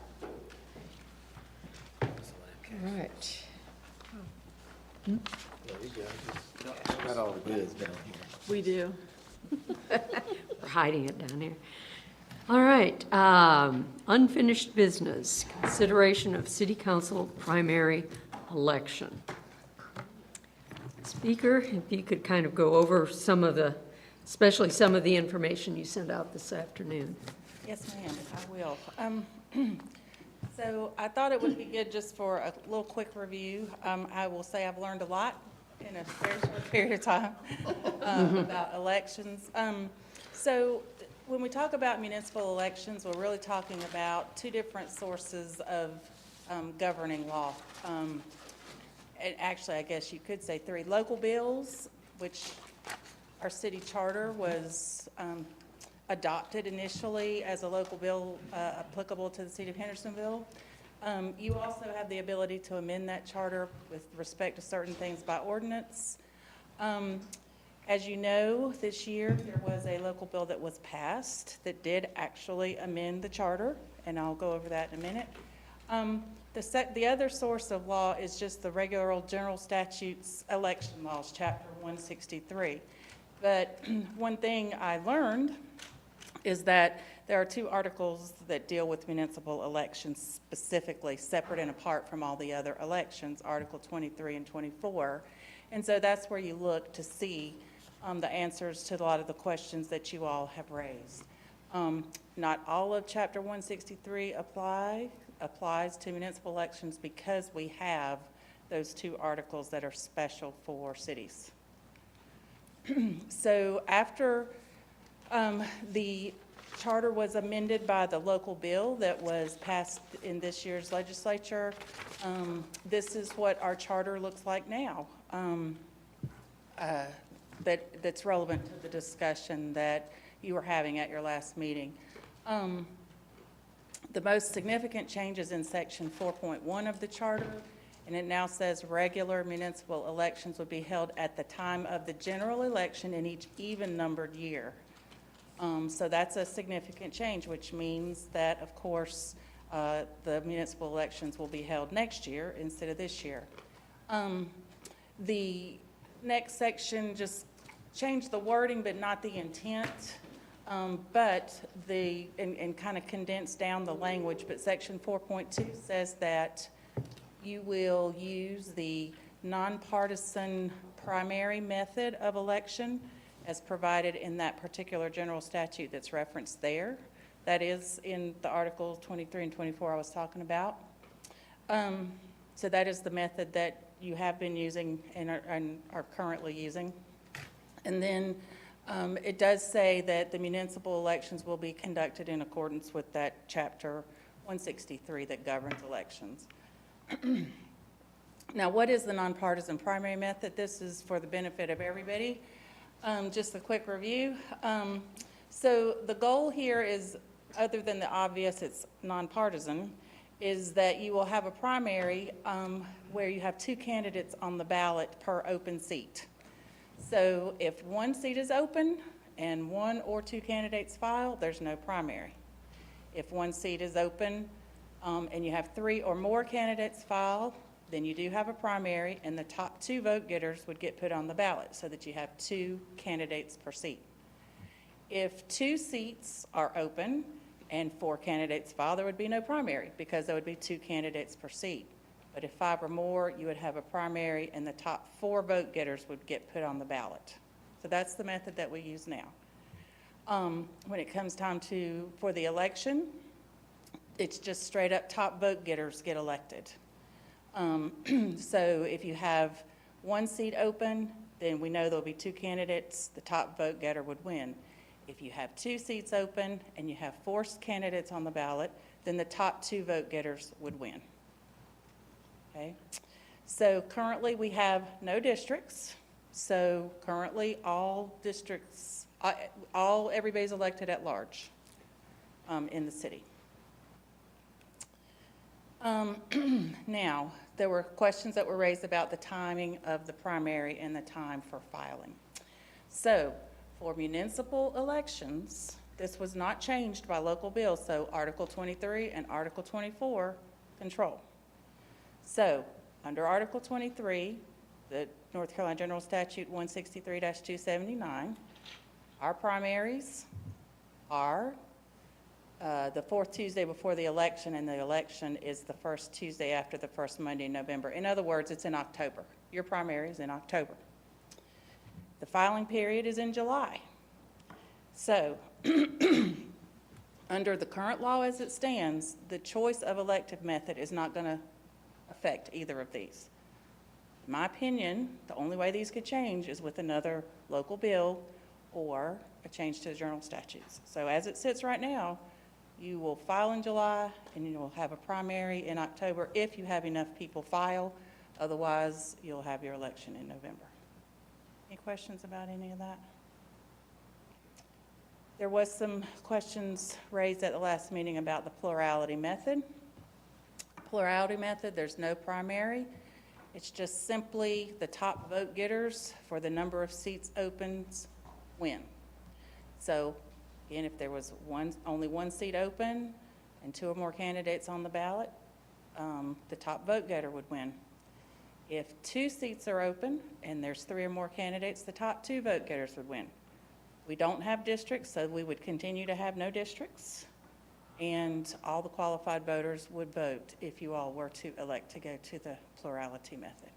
Yes? Under the plurality method, because I know in primaries, there is some threshold that a person has to meet, otherwise you have a runoff in the primary.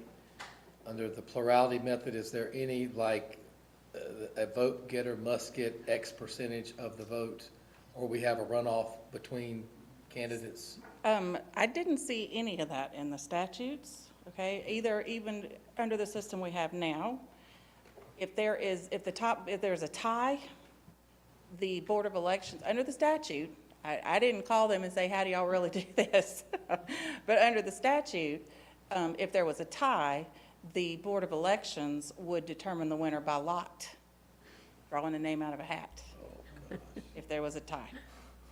Oh, my goodness. So I don't think, there doesn't have to be any majority or you win by a certain percentage and have a runoff. It's just whoever gets the most votes wins, as I'm understanding it.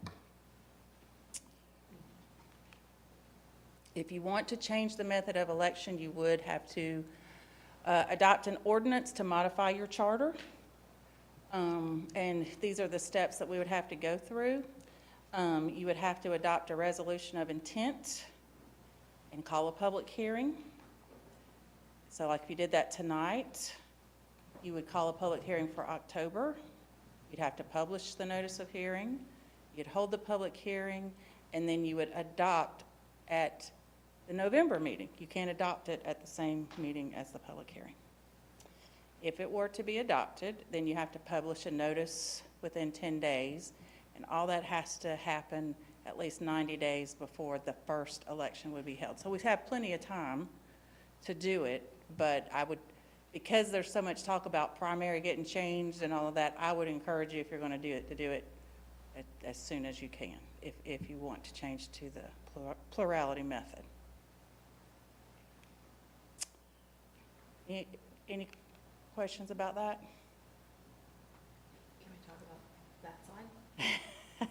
I was saving that for the surprise. I didn't mean to click to that one yet.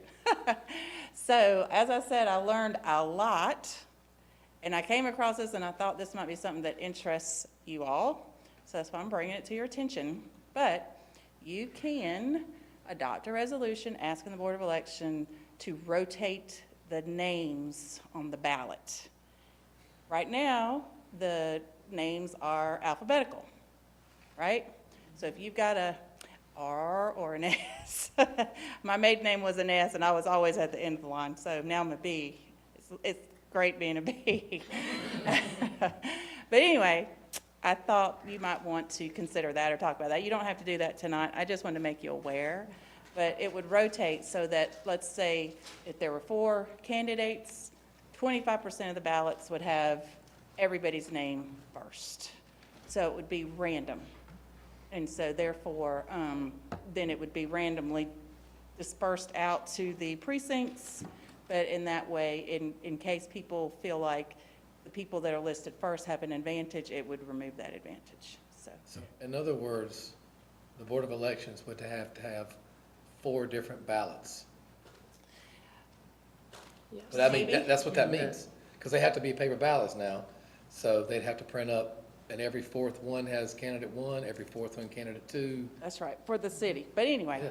No, I got no problem with that. I'm just saying that's practically. You all have to pay the cost of the municipal election either way. So, anyway, are there any questions about anything that we've talked about? Or any feedback you want to give me? Well, so as of right now, and supposedly the General Assembly is closing shop soon, supposedly, if they don't change chapters 23 and 24, then no one has to file in December. Right. We can just continue what we have We're done. currently doing. And as I understand it, and as I don't think anybody has the authority to require you to change it. So you would continue to file in July and have your primary in October. Okay, let's say that at the last minute, a local bill comes in next month, end of this month, that changes that. Would we still have time to say, yeah, well, we're going to go to plurality and still file in July? Like, in other words, at what point are we stuck if they drag their feet and pass this at the last minute, that we could not avoid candidates in 24 having to file in December? I think you're not, if they change it, you're not going to be able to avoid the filing in December, because that's what it would say, right? If they change that. But they would have to, if they change the primary to March, you couldn't file in July because it would be too late. So they would have to change the. Yeah, but we wouldn't have primaries. If we go to plurality, there are no primaries. Right. Right. So in other words. I guess it would depend on what the local bill said. Okay, so I know we're trying to predict lawyers. As I read the statute, your change has to be effective 90 days before the election. I didn't get into does that mean before the filing period starts, or I'd have to maybe talk to some people about that. Okay. I guess my question is, though, if we just put the standards in our charter of filing is July or whatever we decided, then that couldn't be altered for somebody to come on the back end, right? So yes and yes, it could. So I don't think you all can set your filing time and primary time. Okay. That's just my opinion. There is a kind of a catch-all at the back that says you can make, like if you changed, there are other things you can change in your charter, like the number of city council people. So for example, if you changed your charter to say you wanted to go to a 7-member board, you could also then update the quorum requirement, because now a quorum would be 4, not 3. And so you can make some adjustments to accommodate the change that you've made. I don't know that filing period and time of primary is something that you all can control. So, but even if you could, let's say you did change it by ordinance, they can still change it by legislation, and you couldn't do anything about it. Because the state statute's always going to trump your ordinance, Just like they did this. just what they just did. Right. So, obviously, we have a statute here, but if the statute were changed for the filing to be in December, that is technically filing to be in the primary. It's filing to be in the election. It's a notice of candidacy, is what it's called. Okay. Because if you don't have enough people file to require a primary, you wouldn't have a primary anyway. No, I get that. Right, I get So that, it's- but you still are filing in December. You're still Versus filing filing in July. December. If you switch to plurality and they did what I think they would do, you would still file in December because they want to align they don't want to have two separate filing, that's kind of, I guess, why the municipal elections were in odd years, so municipalities could do their own thing, and so the boards of election want to align everything so that they don't have to duplicate two filing periods, two primaries, in one general election. Well, it also sounded like they wouldn't really be able to accommodate our primary because they would have to send out the absentee ballots and the mail-in ballots before we even had our primary. I feel like that's what she said. So I don't even know how they would logistically handle that. I don't know, because they'd have to do it in the odd years. Well, I think because Well, it's they a don't have presidential general- election, they have to send it out earlier, maybe? Oh. I don't know, they may have to send out a separate one, I guess, I don't know. That's getting way, way outside of my realm on that. Yeah, as I understood it, there were date and printing requirements. Yep. Right. That they could not do, they could not move the primary. Yeah. And then also getting the information how much the primaries and the elections in general cost. I'm definitely in favor of doing the plurality method, because it's not just costly to the city and the taxpayers, but it's costly to the people running. And these are small municipal elections, and, we don't generate a lot of money. And this is most people have jobs as well, and they're trying to work, and, campaigning like that, and, having to generate extra money to primary, and it's a lot to me. So that's why I support it. My other question is about this rotating thing. I guess my concern would be if there were more than 4 people on the ballot, then that's really only standing to benefit some people and not other people. So like maybe if your name was at the beginning of the alphabet, or if your name was at the end of the alphabet, then it really only stood to benefit you. And if you're in the middle, then you really. Well, I just use that Everybody be as at an top. example. Yeah, if you've got So it's supposed to be. 5 people. I use that as an every example. fifth- So 25% of the ballots would have to have you first. Oh, I 25 understood it as second, third, 25% No, in it's general. how many numbers? It was Based on the just an number of people, example. right? Yeah. Okay. So like if there were 3 candidates, it would rotate every third. You would also get to be at the top of the ballot. So if there not were stuck in the 3, middle. then it would be 33% and not, okay. That's right. Sorry, I thought it was 25 in general, and that's where I was Sorry. like, I was just using it as an example. You would have been for stuck in the middle every candidates. every if it- time, Jen Hensley. Or 6. Right. Hard being It an could be- H. If you went to plurality, that could happen. Well, yeah, I mean, But if you do primary method, you're only, you could on the have- primary method, it stays the same. It'd be That's any right. election, right? That's true, that's true, because it's as a group, that's true. And I agree with you, running in the primaries is a lot of work to turn around, repeat, and do it again the next Right. month, man. It's, It's Right. a definite This is not our full-time energy and job. emotional commitment to do that. If we wanted to just do that tonight, can we do that? The rotation? Yeah. I don't have a resolution ready for you, but, Okay. but I've got one ready on the plurality, just in case you decide to do that. This is not as big of a time crunch. You could do this next month. Because of all the steps, it takes 3 meetings to do the other change. That's why I was ready in case you want to do that, so that you can go ahead and get that process started. So if we go the plurality route and we start it now, and the state passes a modification to 23 and 24, for us, it really doesn't matter, because our filing would still be in July. If they don't change the filing date. I think part of the reason we're trying to do this is to avoid changing the filing date. So even if, in other words, if we don't have primaries, because that's what we're doing about plurality, we can't dictate when our filing period is? If you go to plurality, then I would reach out to your That's right. legislator and say, we'd like our filing period to stay in July. We're not having a primary, so we're avoiding that mailing issue, right? Because there's not a primary.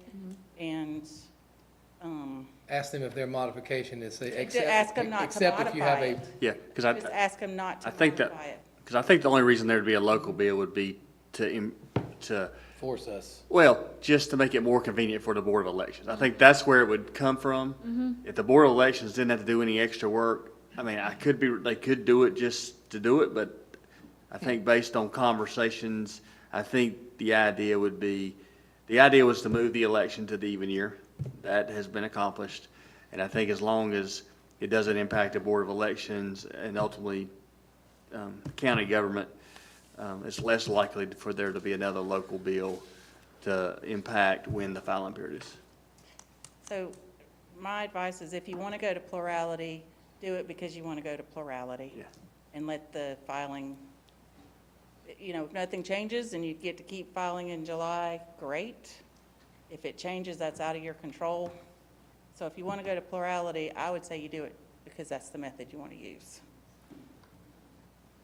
Because if you don't go to plurality, then the legislature is going to say we have to primary in March because the Board of Elections doesn't have time to do it, and then you're campaigning for a full year in the city. So that's the option. And at least with this resolution, we can say, look, We did our that. city council wants to go to plurality. They want to leave it in July. They've officially put that in a resolution here. Yes. Well, not the July part, but the plurality part, which means we don't need to have, we don't have a primary. That's what that means. Okay. The other point is that, I didn't put it in the presentation, but if you change, you have to leave it in place at least 2 years before you could change it again. Two elections. 2 elections, yes. 2 years or 2 election cycles? I'm pretty sure it's 2 election cycles, 2 elections, Right. yes, before you could change it again. I'm in support of going to plurality, Yeah. but I also want to do that name rotation thing.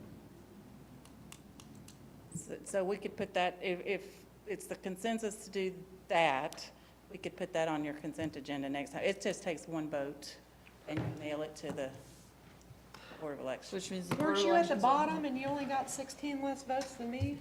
At the bottom of the list, Lindsay? I did. I just don't like always being at the bottom of the They list. remember that name. I just want a chance to be at the top of the list. It does knew they make were sense voting from for a it. fairness point of view. I could totally No, I get that. agree. I never really thought about it. I didn't even know it was possible to do, so. Either. My name might be mud for bringing it up. I mean, the Board of Elections may still be a little bit, peeved with us for doing that, but But in order, so if we adopt that resolution, in order for that to not happen, there'd have to be a local bill that says you can't do that. That's correct. They don't have a choice. This is crazy. we'll Okay. send them some cookies. Those cookies. Because they're delicious. All right. So in other words, would this be, if we were making this, I move the city council adopt a resolution supporting plurality elections? Yes, and I have one, and can you pull it up? So the public can see it too. It's very straightforward. Oh, good. So I say, may I approach? You may. May I approach?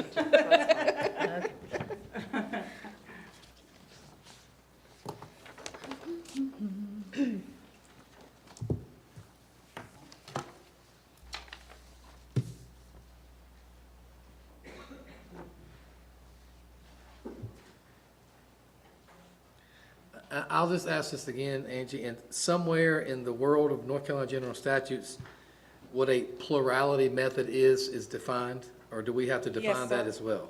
No, it's in the statutes. Okay, all right. It says how you determine the winner in the statutes. Gotcha. It's 163-292. All right, so all this is a resolution, this is not actually changing it. Oh, no, it's just a resolution of Yeah. intent. That's the first step. It sets the public hearing for, it says you intend to consider an ordinance going to the plurality, that you're going to have a public hearing on October 5th, that it has to be advertised and published at least once, not less than, can we change that to 10? It's supposed to be 10, not typo, I'm sorry. Number 3? Yes, sir. I mean, I guess, 10. Not less than Barbara 10 should- days. I guess before. Barbara I was gonna say 20 days is since like. Barbara we have to is do it the one tomorrow. that would Yeah, sign no, it, 10, you should it's write that on 10. yours, Barbara. So, so it's very simple, very straightforward, and then we would draft the actual ordinance to amend and bring it back. We'd bring it back at the public hearing, and then you could adopt it in November. Okay. And who knows? Something might happen between now and then. But we wouldn't be adopting it in October. No, Okay. November. Okay. So if something happened where this didn't make sense for you Yeah, anymore. we could choose not to you adopt it. Just choose not to adopt it, but this just starts the process. Okay. All right? Madam Mayor, I move the city council adopt a resolution of intent to amend the city charter for the city of Hendersonville to use the plurality method of elections. Is there any discussion? Not? Those in favor of the resolution of intent, say aye. Aye. Those opposed, say no. Ayes have it, and we'll go ahead and sign this and get it going. Angie, thank you very much for putting that all together. Yes. And Daniel, The imminent. the eminent. Okay. I hope he's online listening. Down. Oh. Jill may print it and have you sign it again later, but that's okay. All right, new business. Consideration of allowing golf carts on public streets. As I just put cashews in my mouth. Mayor, vote members of the city council, Councilmember Hensley and I have had several discussions regarding the possibility of allowing golf carts on public streets, and we had our staff attorney do a little bit of research when the city attorney was out of town last month, and we provided the general statutes regarding what is allowed to, and the police chief has also done some of his research, but there's a couple different ways if the city council is interested in do it. First of all, if the golf carts meet the motor vehicle standards such as seat belts, lights, tags, those kind of things as an electric vehicle, then they can drive. There's a general statute to allow them to operate on public streets. Currently. Currently. Everybody's nodding their head. Correct. Okay. However, if you wanted to make it, if the city wanted to regulate by ordinance and reduce some of the standards as it relates to, licensing the vehicles, seat belts, things like that, you could do that by ordinance and also designate either all city streets or some city streets. I think typically it has to be streets that are less than 35 miles an hour to allow golf carts to travel, and it couldn't be on, your major thoroughfares and those kind of things. But you have those options to do that under the general statutes. Before we really started developing or drafting an ordinance, we felt like we would put this on the agenda and allow council to discuss if they wanted to, start looking at an ordinance or any guidance from staff regarding that before we put a lot of time and effort. So I think I'll turn it over to Councilmember Hensley if she wants to add anything, and then allow for discussion among the city council. Okay, so I'm just going to make some of my talking points that'll be completely random, but in my eyes, the way that it would work would be that they would not be allowed on primary streets. They would only be allowed on secondary and tertiary streets, which I think has something to do with speed limits or road capacity or something like that. I believe that I would suggest $150 a year permit, or placard for the golf cart or tag or something. I feel like the revenue that we generate for that would pay for inspections that would meet the LSV or low-speed vehicle requirements. And there could be potentially pass-through income generated from the permits to fund parks and recreation for the city. I know that's what several other cities in North Carolina are doing. There would obviously be insurance requirements based off of serial numbers and not VIN numbers, because I guess golf carts predominantly don't have VIN numbers, some do. There is decent research that discusses golf carts on the road have a traffic calming effect because vehicles typically slow down around golf carts. And so we already have pretty terrible crash data for the city of Hendersonville. And I feel like, doing something would be potentially helpful. This also increases the use of electric and solar usage in the city that supports our goal of increased sustainability. There would be decreased noise and emission pollution by increasing the electric transportation downtown. Saluda has a golf cart ordinance currently that is a decent ordinance from what I've read. Another thing too is I think that this opens up a potential for the city to have a shuttle service from our parking structures and parking lots in the city that could run a shuttle service with electric powered golf carts.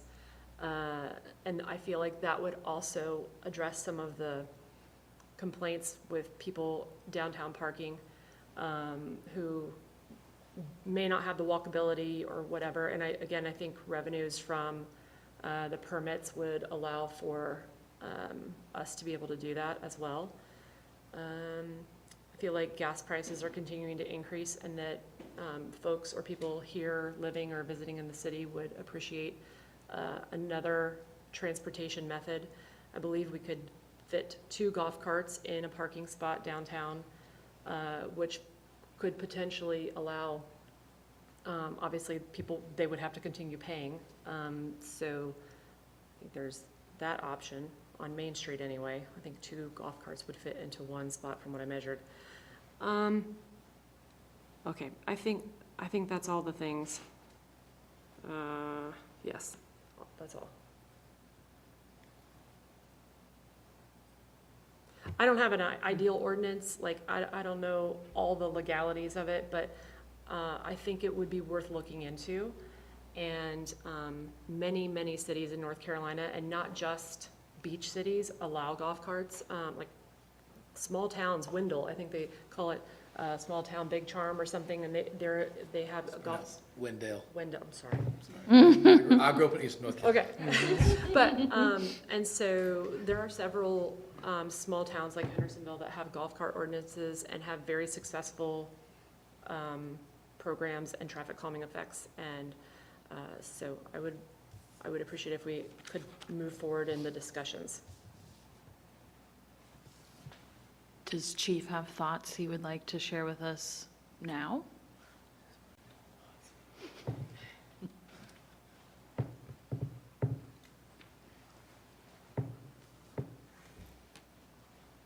Good evening, Council. I have done some minimal research. I've talked to a couple chiefs. I have an ordinance from Kings Mountain, one from Wallace PD.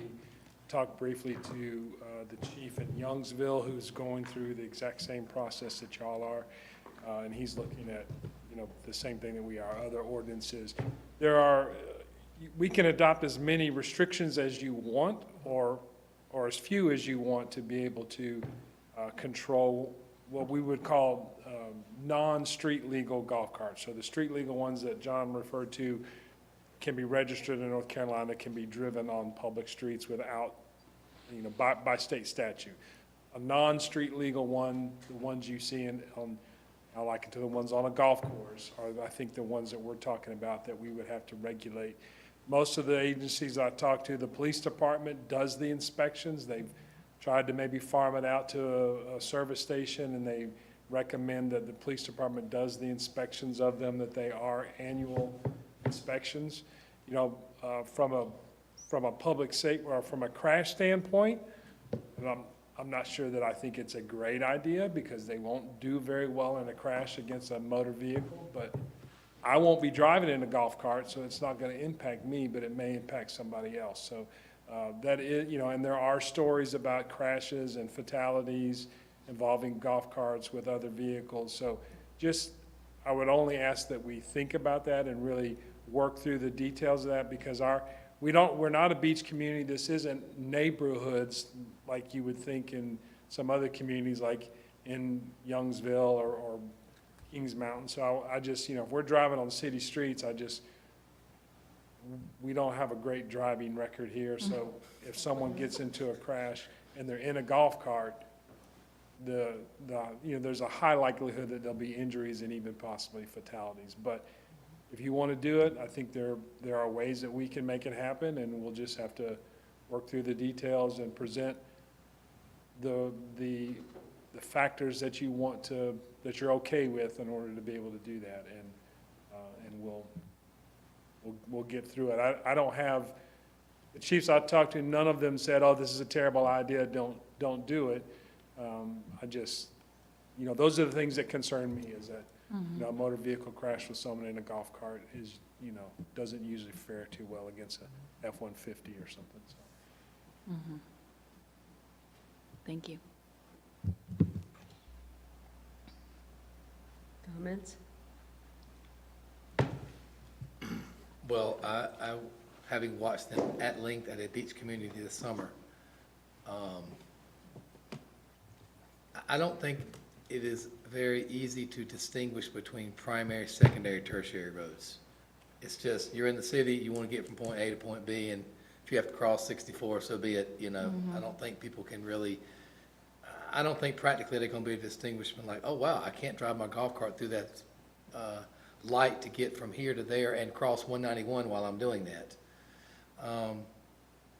That's my concern about, yeah, because when I was there, somebody at Sunset rode the thing over the big bridge, and I was behind them, and I'm like, you're out of your mind, you know. And then there's no police officer there to write him a ticket, you know, because I'm sure that they were not supposed to do that. But it invites people to do it, and I would agree.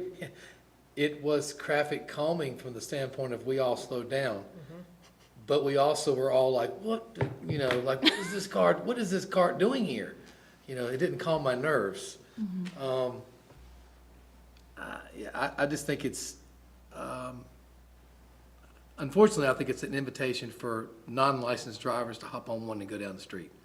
And they'll do it 15 times and never had a problem, and then in time 16, we got a problem. When they pull out in front of a car. In the Green Meadows community, they already riding go-karts, dirt bikes, all in front of the transit. It's a safety hazard. They don't even acknowledge the three-way stop signs that's on Ash and on Robinson Terrace. It's like the Indy 500. I agree 100% about the ecological things you said, no question. Yes. Burn less gas, especially if they're battery powered. Even if they are gas powered, they're still burning less gas. I don't know. I just see that we have too much of a crisscross of 191, 25, and 64, particularly Church and King Street. I don't know how those golf carts wouldn't show up on those streets. And I think that's just pretty dangerous. Particularly because right now, on the construction of 26, we have 18-wheelers on 191, 25, and 64 regularly who are avoiding, you know, 26, and they come through here. That's really scary to think of a golf cart with an 18-wheeler riding behind it. I was at the beer garden last night, and 26 must have been closed because like 4 or 5 semis rode by, and I literally said out loud, slow down. Like, they were going so fast. And so I think, I don't hate the idea of exploring it, and if that's what the majority of us want to do, I think that's what we should do. But it does make me very nervous, and I also am worried about unintended consequences. So let's say we allow them, and now do we have golf cart rental places popping up in town. It's sort of like the scooters that we heard about several years ago. We all decided we didn't want the scooters because we didn't want scooters everywhere. This is a little different because they can't just leave a scooter on a sidewalk. But coming from St. Augustine, where they do have scooters and golf carts and all sorts of things, right now, we may only have a few people doing it, but if it catches on and we have people renting them, and now there's golf carts everywhere, it just feels a little too touristy, I guess. I know we're a tourist town, but Kids will be taking them to school. I can promise you, they're a lot cheaper than a car. They'll figure out how to get their hands on a golf cart, and they'll be driving them to school. I'll also add that I don't think you can double park them, because for our thing to work, you have to be able to see the back of the vehicle when the gizmo is riding around. So I don't know how you would park them, two of them in a spot, and you could still see the back. It's mainly like the pull-in spots. I got you. Where you could, Yeah. not the same, like not one in front of the other, but the pull-in spots where you would literally have them, front to back. And I guess, I mean, we mentioned the street legal ones, you have to get a plate on it. I mean, at a minimum, you'd have to have a plate. You have to know who you're gonna write a ticket to if they're doing something wrong, which I guess that barrier by itself may stop people from doing it, because you're gonna have to actually register it with, can you get a plate for a non-street oh, you can't. no, it's a sticker, right? Well, Jen was proposing the sticker and then Right. the B, which I don't disagree. Those would be great. I think those ideas are great. So they don't put a plate on a non-street legal golf cart? There wouldn't be a North Carolina state-issued registration plate. We could make our own placard with our own number. I mean, we can create as many, conditions as you want or as few, but there would not be a normal there would be no method for them to go to DMV to register that type of. So we'd have to do that. We would have to do everything, then, the towns that do it, they inspect it, they put some placard on there that has to be visible. For a high school, no drivers under 16 can drive them, so, a junior, senior maybe could do that. I didn't think about going to high schools, and I'll ask that question when I talk to some of the chiefs, but we would do the inspections, put whatever placard we identify in the city, so an officer seeing it would easily know that vehicle has been registered and is allowed to be on the street. They have to follow the same rules. They can get a DWI like anybody driving a motor vehicle. They can, be cited for, any number of motor vehicle violations, moving violations. So, but again, we would have to spell that out. The issues are going to be on some of the state roads where, like in Church and King, where it's a state route, but it's less than 35 miles an hour, and they're on there with all other traffic, but and semi vehicles and dump trucks and everything else that travel those roads. So, I mean, it certainly can be done, and I'm happy to pull stuff together and make a recommendation for you if you want to do that. And I don't know that if we adopted that you as a council have any additional liability if something, if someone crashes a golf cart. I mean, I don't think that you do that. It's just. If you choose to drive a golf cart on the roads and on the roads that you are allowed to use them, you're choosing to follow the same rules that anybody else who's operating a vehicle or a motorcycle.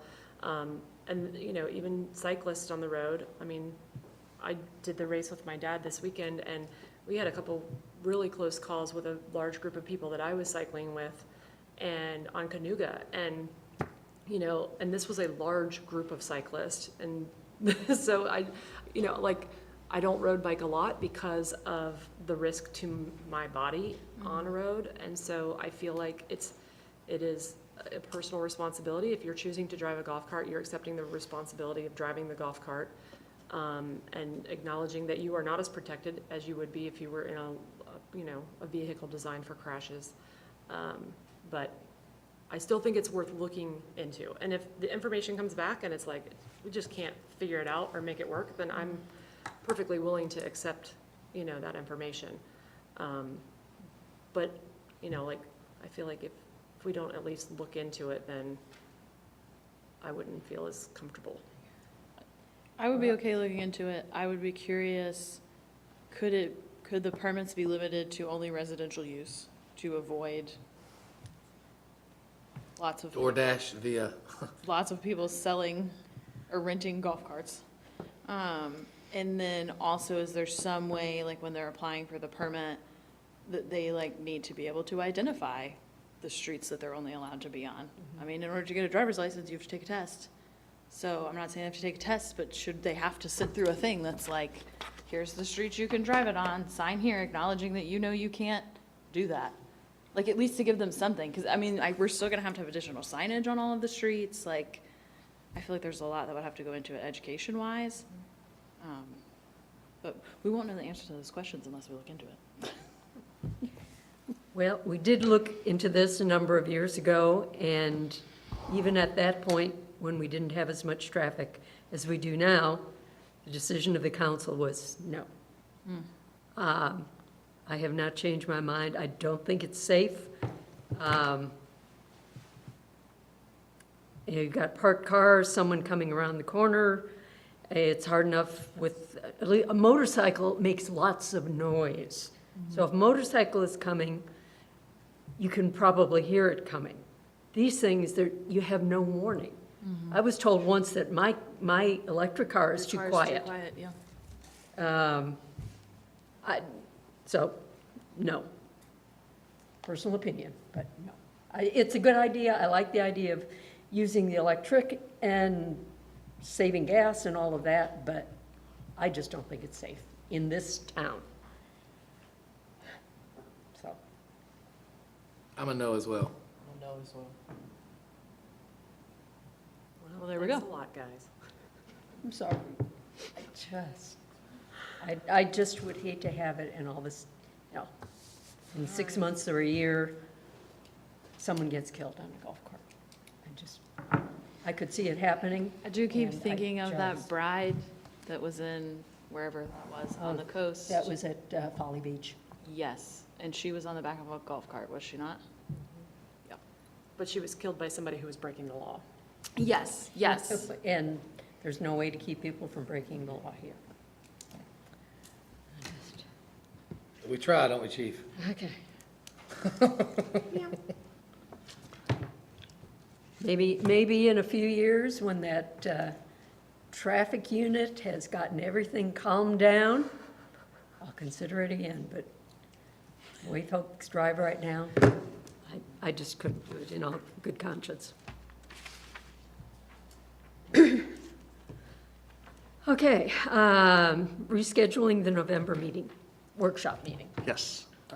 Mayor, vote, members of City Council. Your November workshop meeting is the week of Thanksgiving, which would be the Wednesday night before Thanksgiving. Staff at the same time would like to have a joint meeting with the planning board and the City Council to discuss your comprehensive plan. So we are suggesting that we reschedule, and the consultants will be here that week. We would suggest that you reschedule your November workshop meeting to Monday, November 20th at 4 p.m.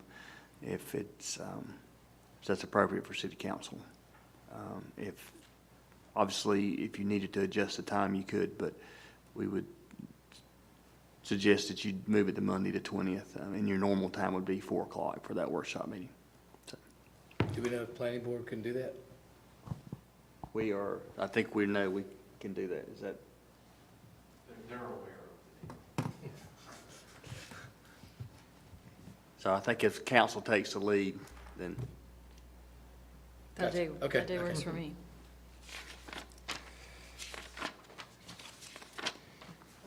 Any discussion, or someone want to make a motion? Madam Mayor, I move that City Council schedule their November workshop meeting on Monday, November 20th, 2023. Is there any discussion? Not, those in favor of rescheduling the November workshop meeting say aye. Aye. Those opposed say no. Ayes have it. Okay, you can let them know. Non-consensual towing ordinance. Speaker. I like the title, like anybody ever really consents Right. to being Yeah. Well, I guess if I could, I changed it. It was involuntary before, or at least I softened it down a little bit to non-consensual towing. Okay, so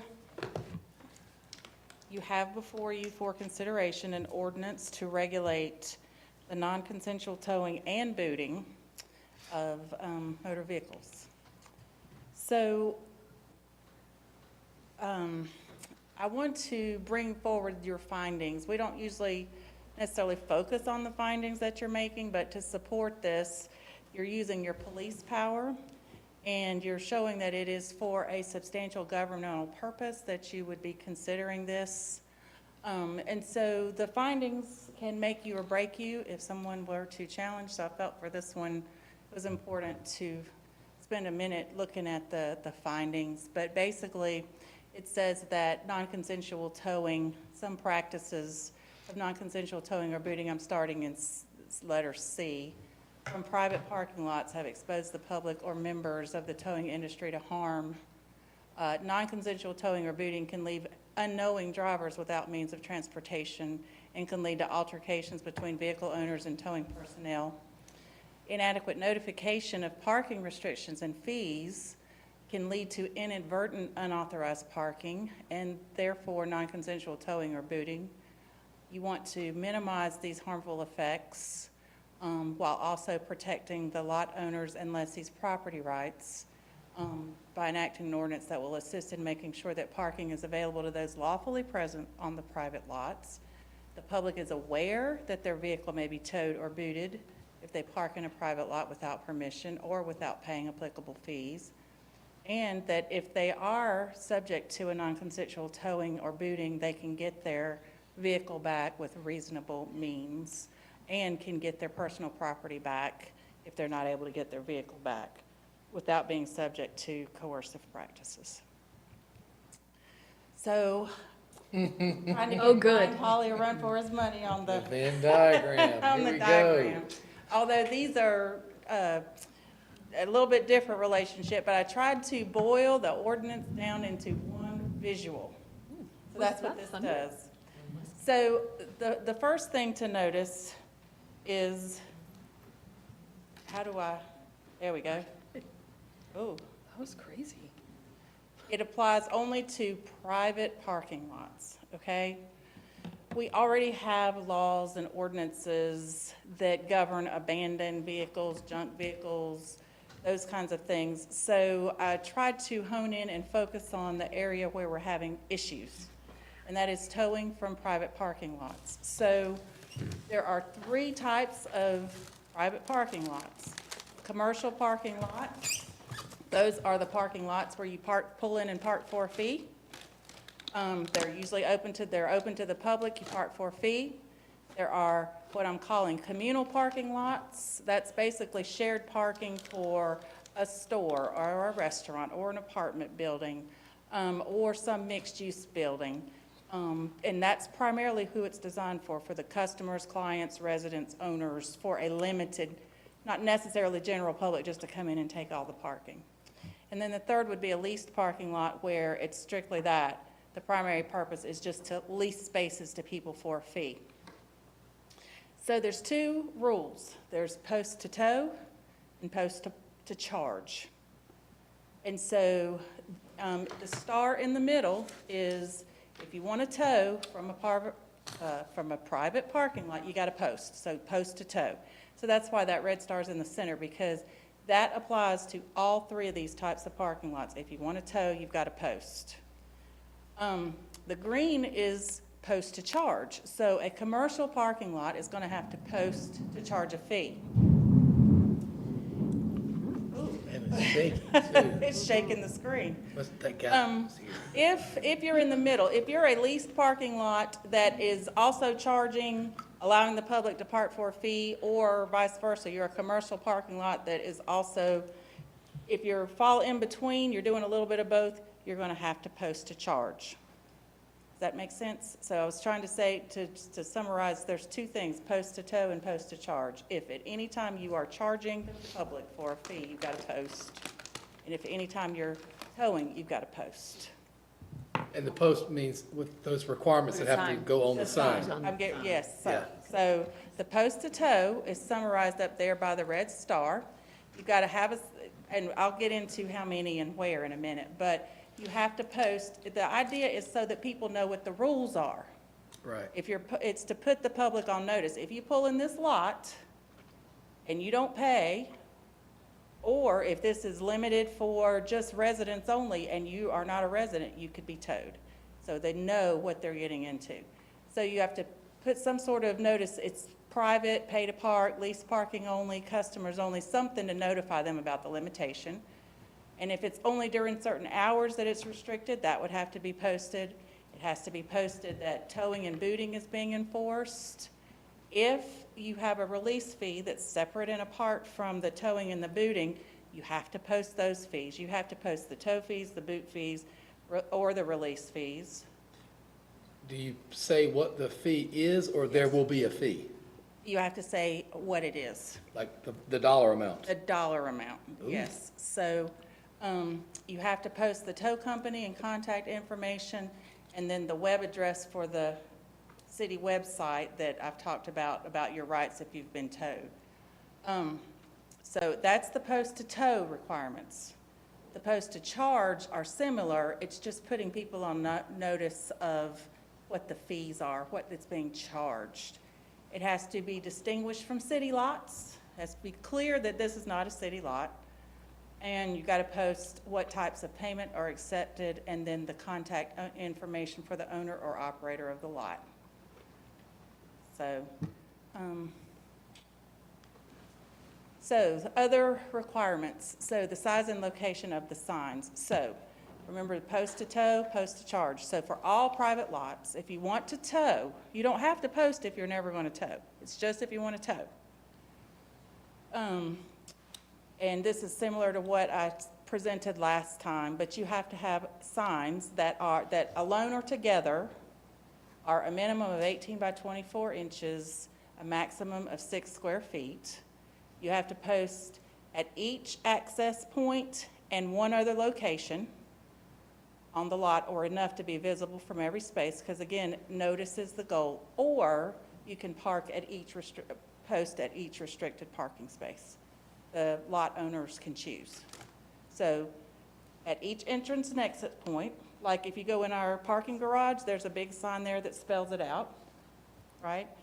And one other place in there, or at each restricted parking space. So the idea is, like behind some of the buildings, there might be 1 or 2 spots that are designated for this building, you know, 1 or 2 designated for this, so those people would more than likely post at each space so that they would know what the that if you park here and you're not a client or a customer, you could be towed. You can use a combination of signs, and existing signs can be added too. So for everybody that's already got some sort of signage, they could just add to it to meet the requirements. They wouldn't have to put up all new signs. For commercial parking lots, post to charge, same size requirements. It's just that at least 1 sign must be visible to each space and at least 2 on the lot. You don't have to put it at each entrance and exit. You've got to have at least 2. And if it takes more for everybody to be able to see and know what the fees are, you'd have to have more. Yes. The post to charge means we're going to charge you to park here? Is that what that means? It's for a commercial parking lot. Okay, gotcha. Like, in other words, you're using Park Mobile? Correct. Okay, Correct. So it's a lot of these pop-up lots that we've been seeing around. that's what this applies to that? That's what this would apply to. Okay, got If it. they want to tow, they would also have to, so some of this overlaps. They wouldn't have to have 2 sets of signs. They just have to make sure all the information is posted. So the one on the left would be like, I guess, I'm going to Chick-fil-A, and they want to be able to tow people. They're not charging to park there. That's the one on the left. That's correct. The one on the right is you must pay to park. That's correct. Okay. So, or I use like the Step Law Firm lot as an example. During the day, it's a communal. They have to, you know, they're on the left here. But in the evening, when they're charging for parking, they would also then, to be able to charge, have to post both. Okay. Okay. So these are some of the examples that I showed last time that almost quite, so these people would just be able to augment their signs. They wouldn't have to replace their signs. And they chose to post at every space. So it's just an example of what we see downtown. Can you go back one? No, I meant the first sign picture you had. Yes, sorry, I'm not pressing the right button. All good. So what they're missing is, this is for the public, what are those signs missing? So the one on the left would be missing the fact that it could be towed. It would be missing the fee for towing. It would be missing, go back. Phone number of the Phone, towing yeah, company? phone number of the contact information for the towing company. Okay. Yeah. So the one on the left does say you will be towed. Oh, okay, it does, okay. But it needs that information. But on it the needs a little bit more. Certain, like, height, right? What, the letters? So for existing signs, I did allow an exemption on size of lettering for existing signs. So they could each just put up a smaller sign on the same signpost that supplements what's already there. So that people wouldn't have to go out and buy a whole new sign. Or a weatherproof sticker. Or a sticker or something, yeah, Right, okay. yes. I just thought about some of like the more haphazard lots where they're kind of just fields or gravel and there are not really spots designated in them. How would that apply? So they would have to post at the entrance and exit and at least one other spot Okay. on the property, or they could designate spots and then post at each one. Okay. This ordinance is not adopting any site standards. You know, I talked about maybe that's something you want to consider in the future through zoning. This isn't doing that. This is just to give the public notice of what the rules are. Do we have currently like goals of looking into doing that? Or is that like something that is in the works, or is that something that you guys would need direction from us? I think that we would need direction from y'all. Okay. We've discussed it at a staff level, but priority-wise, we would need direction from y'all of where, if that's something you want us to pursue, and where that would fall on your priority, in your list of priorities. I would let Lou address that, since it would really involve his department, in conjunction with my department, of course, but anyway. But we have talked about it. I don't see that as a priority, because I think a lot of these, they're just waiting to develop it, and to require them to do a whole lot of infrastructure work, when in a year or two, it's not going to be a parking lot anymore. I think that's extreme. I think just letting people know the basics of it. Okay. So that the other part doesn't bother me. And also, there's a phone number to call if you get towed, because that's not on those signs, you know. Correct. And so for these, it would just be the phone number of the towing company. If this was a commercial lot, there would also have to be the phone number of the operator.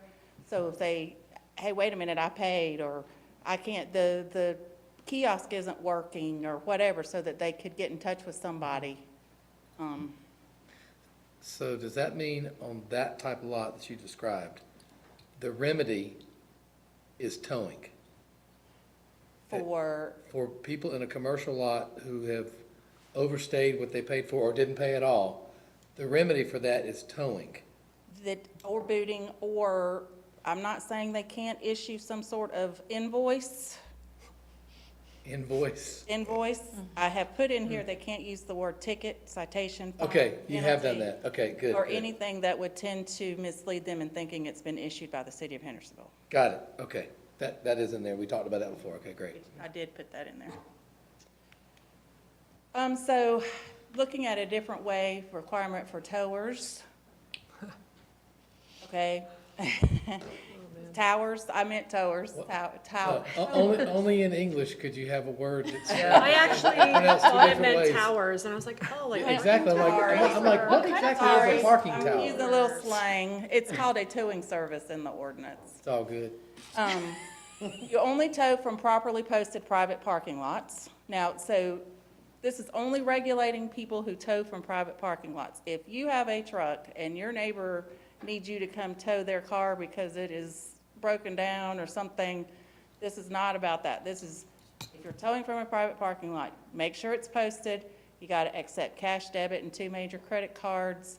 You can only tow to a storage lot that's within 15 miles from the point of tow, that is signed, secured, and lit. And you have to, and the storage lot also has to accept cash debit and 2 major credit cards. You have to respond to calls within 15 minutes, 24/7. You have to make the vehicle available within 30 minutes of your callback or no more than 45 minutes from the call. And then statutes already require this, but if you tow somebody, you're supposed to report it to the police department and tell where it's towed from, the make and model of the vehicle, yada, yada, yada. So that, I just put that in there too. If you're booting, you've got to put a bright orange notice on the windshield so that they won't try and move their car. And you have to get a permit from the police department and provide information to be kept on file at the police department in order to be able to tow from a private lot.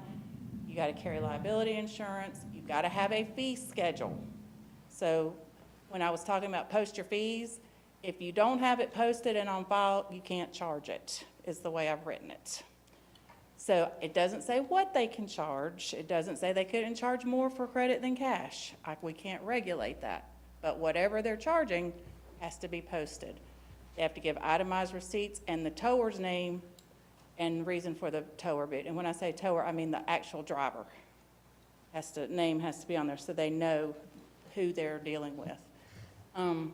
If the owner returns before the tower boot is complete, they have to release the vehicle for whatever fee is posted. So if they may have to still pay the tow fee, but at least they would get their car back right then and there.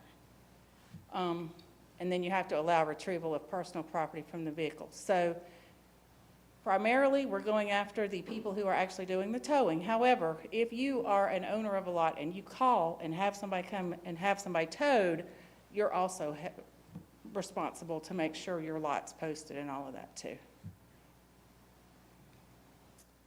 And that's where I'm getting at right here. Only allow or call for the tow if your lot's properly posted.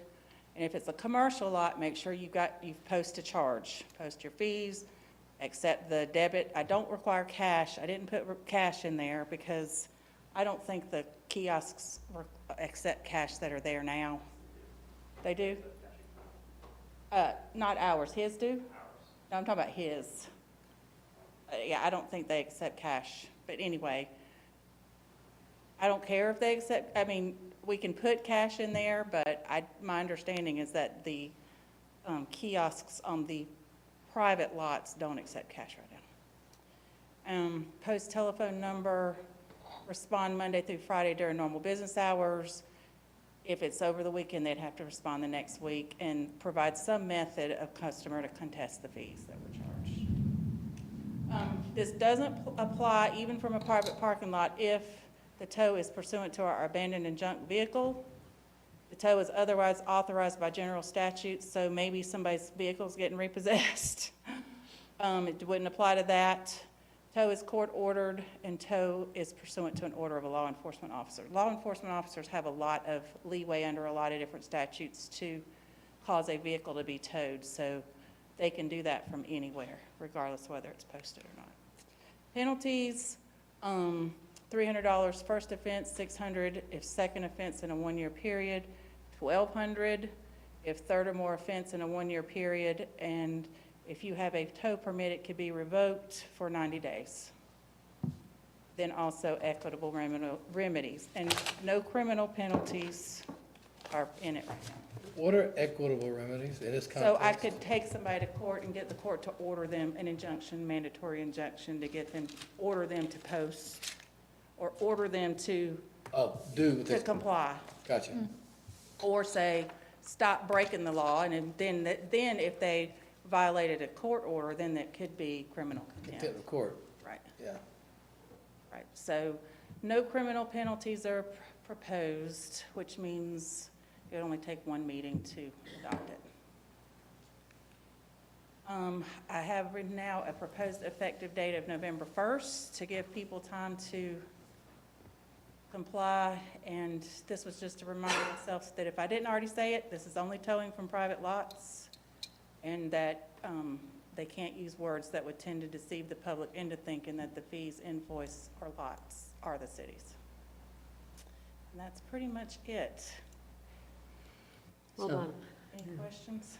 So a lot of those communal lots are going to have to update their signs If they want to tow. if they want towing. Yes, ma'am, if they want to tow. So like at Kentucky Fried Chicken, I know because I go and I park in the spot.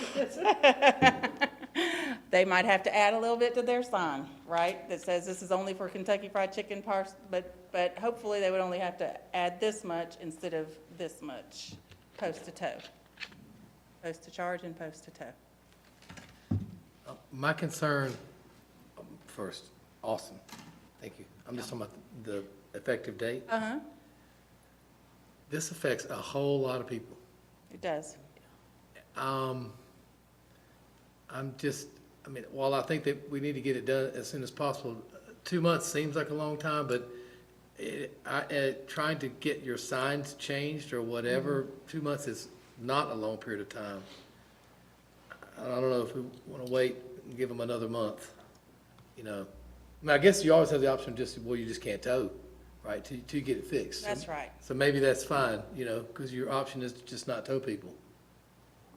Right, well, no, it depends on how we do it. Right now, if the whole ordinance isn't even effective, they could tow without having it. No, I'm saying, But we could make it so that you can't tow, no, I'm just saying, come November 1st, if you have not changed your signage, oh, right, you right, just can't tow. That's all it means, right? So you're on notice that if you want to start, come November 1st, if you want to tow, you better have met these requirements. If you delay in doing that, that's on you. correct. The reason I picked November 1st was to give time, but also not too much time because remember, pre-existing signs are exempted. So everybody could go out and rush and put up a bunch of subparts, you know what I mean, little tiny letters or, the goal of being exempting pre-existing signs is not to allow people to go up and put up tiny little signs. It's so that people who've already posted something don't have to incur additional expense.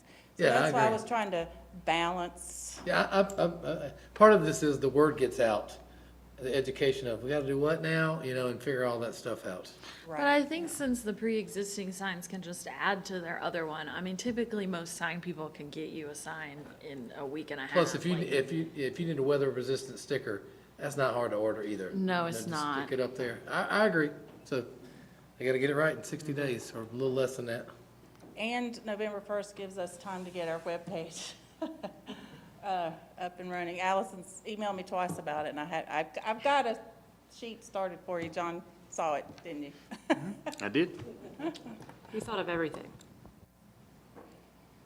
I think it's great. Mm-hmm. Same.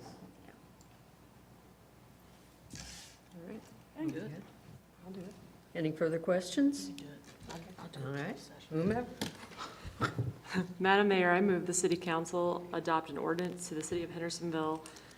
City Council, wait, That's right. of this, okay, City Council adopting certain provisions regarding the non-consensual towing of motor vehicles from privately owned lots as presented. Okay. Is there any discussion? Not. Those in favor of the ordinance regarding non-consensual towing, say aye. Aye. Those opposed, say no. Ayes have it. All right. Clock is ticking, guys. Thank you very much, They Andy. better, yeah, better get to work on that. Thank you. Okay, city manager report? Mayor Voigtman, City Council, just let you know that your contingency, your report is included in your agenda packet for your review. It's required by your policy, and also just, again, thank the city staff for a great Labor Day weekend with the Apple Festival, and saw many of you there, and we think we had a great weekend. You couldn't ask for better weather on Labor Day, so it was great. So just thank the staff, and please pass that along to all the work that they did. So that's all I have. Okay. City council, anything you want to? I have one question based upon the public comment. Does the DEI committee cost money? Like our committee, I mean, they don't have a budget, right? I mean, other than staff time, they don't. Yeah, at this point, they don't cost any more than any other I mean, no, they don't have a budget, and they're not spending money on things regularly. Well, there was a comment about DEI, the current DEI committee wasting taxpayer dollars, and I just was like, I don't think they actually spend any money. I know that there are staff members that are there, but otherwise, there's no money being spent by that committee. Like foods or additional things. It's not like, I mean, no more than we had the thank you dinner that everybody came to. Right. That's the kind of stuff. Not anything out of the ordinary that we don't do for any other board and commission. It's just city council appoints. okay, that was just a question I had. Anything else? Anyone? I mentioned it earlier, but the tree ordinance committee has had 2 meetings. They've been very productive. I'm very proud of this group of people. And our next meeting is October 3rd. Daniel has been crushing it with all of the changes that we've we talk about in the meeting. So I'm hopeful that we'll be able to get something together for everyone to see soon. But there are some major things that we may need to have some longer discussions on before we can do that. Okay. Yeah, October 3rd. Anyone else? I'd just like to thank GNH for attending Back to School Fest. I appreciate y'all.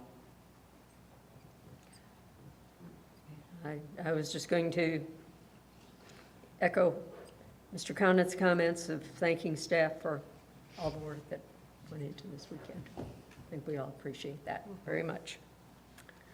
Okay, that is all we have here, except for a closed session. Madam Mayor, I move that City Council enter closed session pursuant to NCGS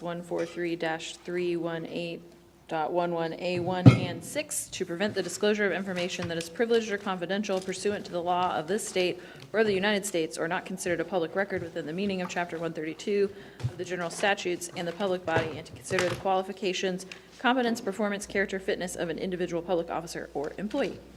Okay, is there any discussion? Not, those in favor of entering closed session say aye. Aye. Those opposed say no. Ayes have it, and we are entering closed session. Thank you all.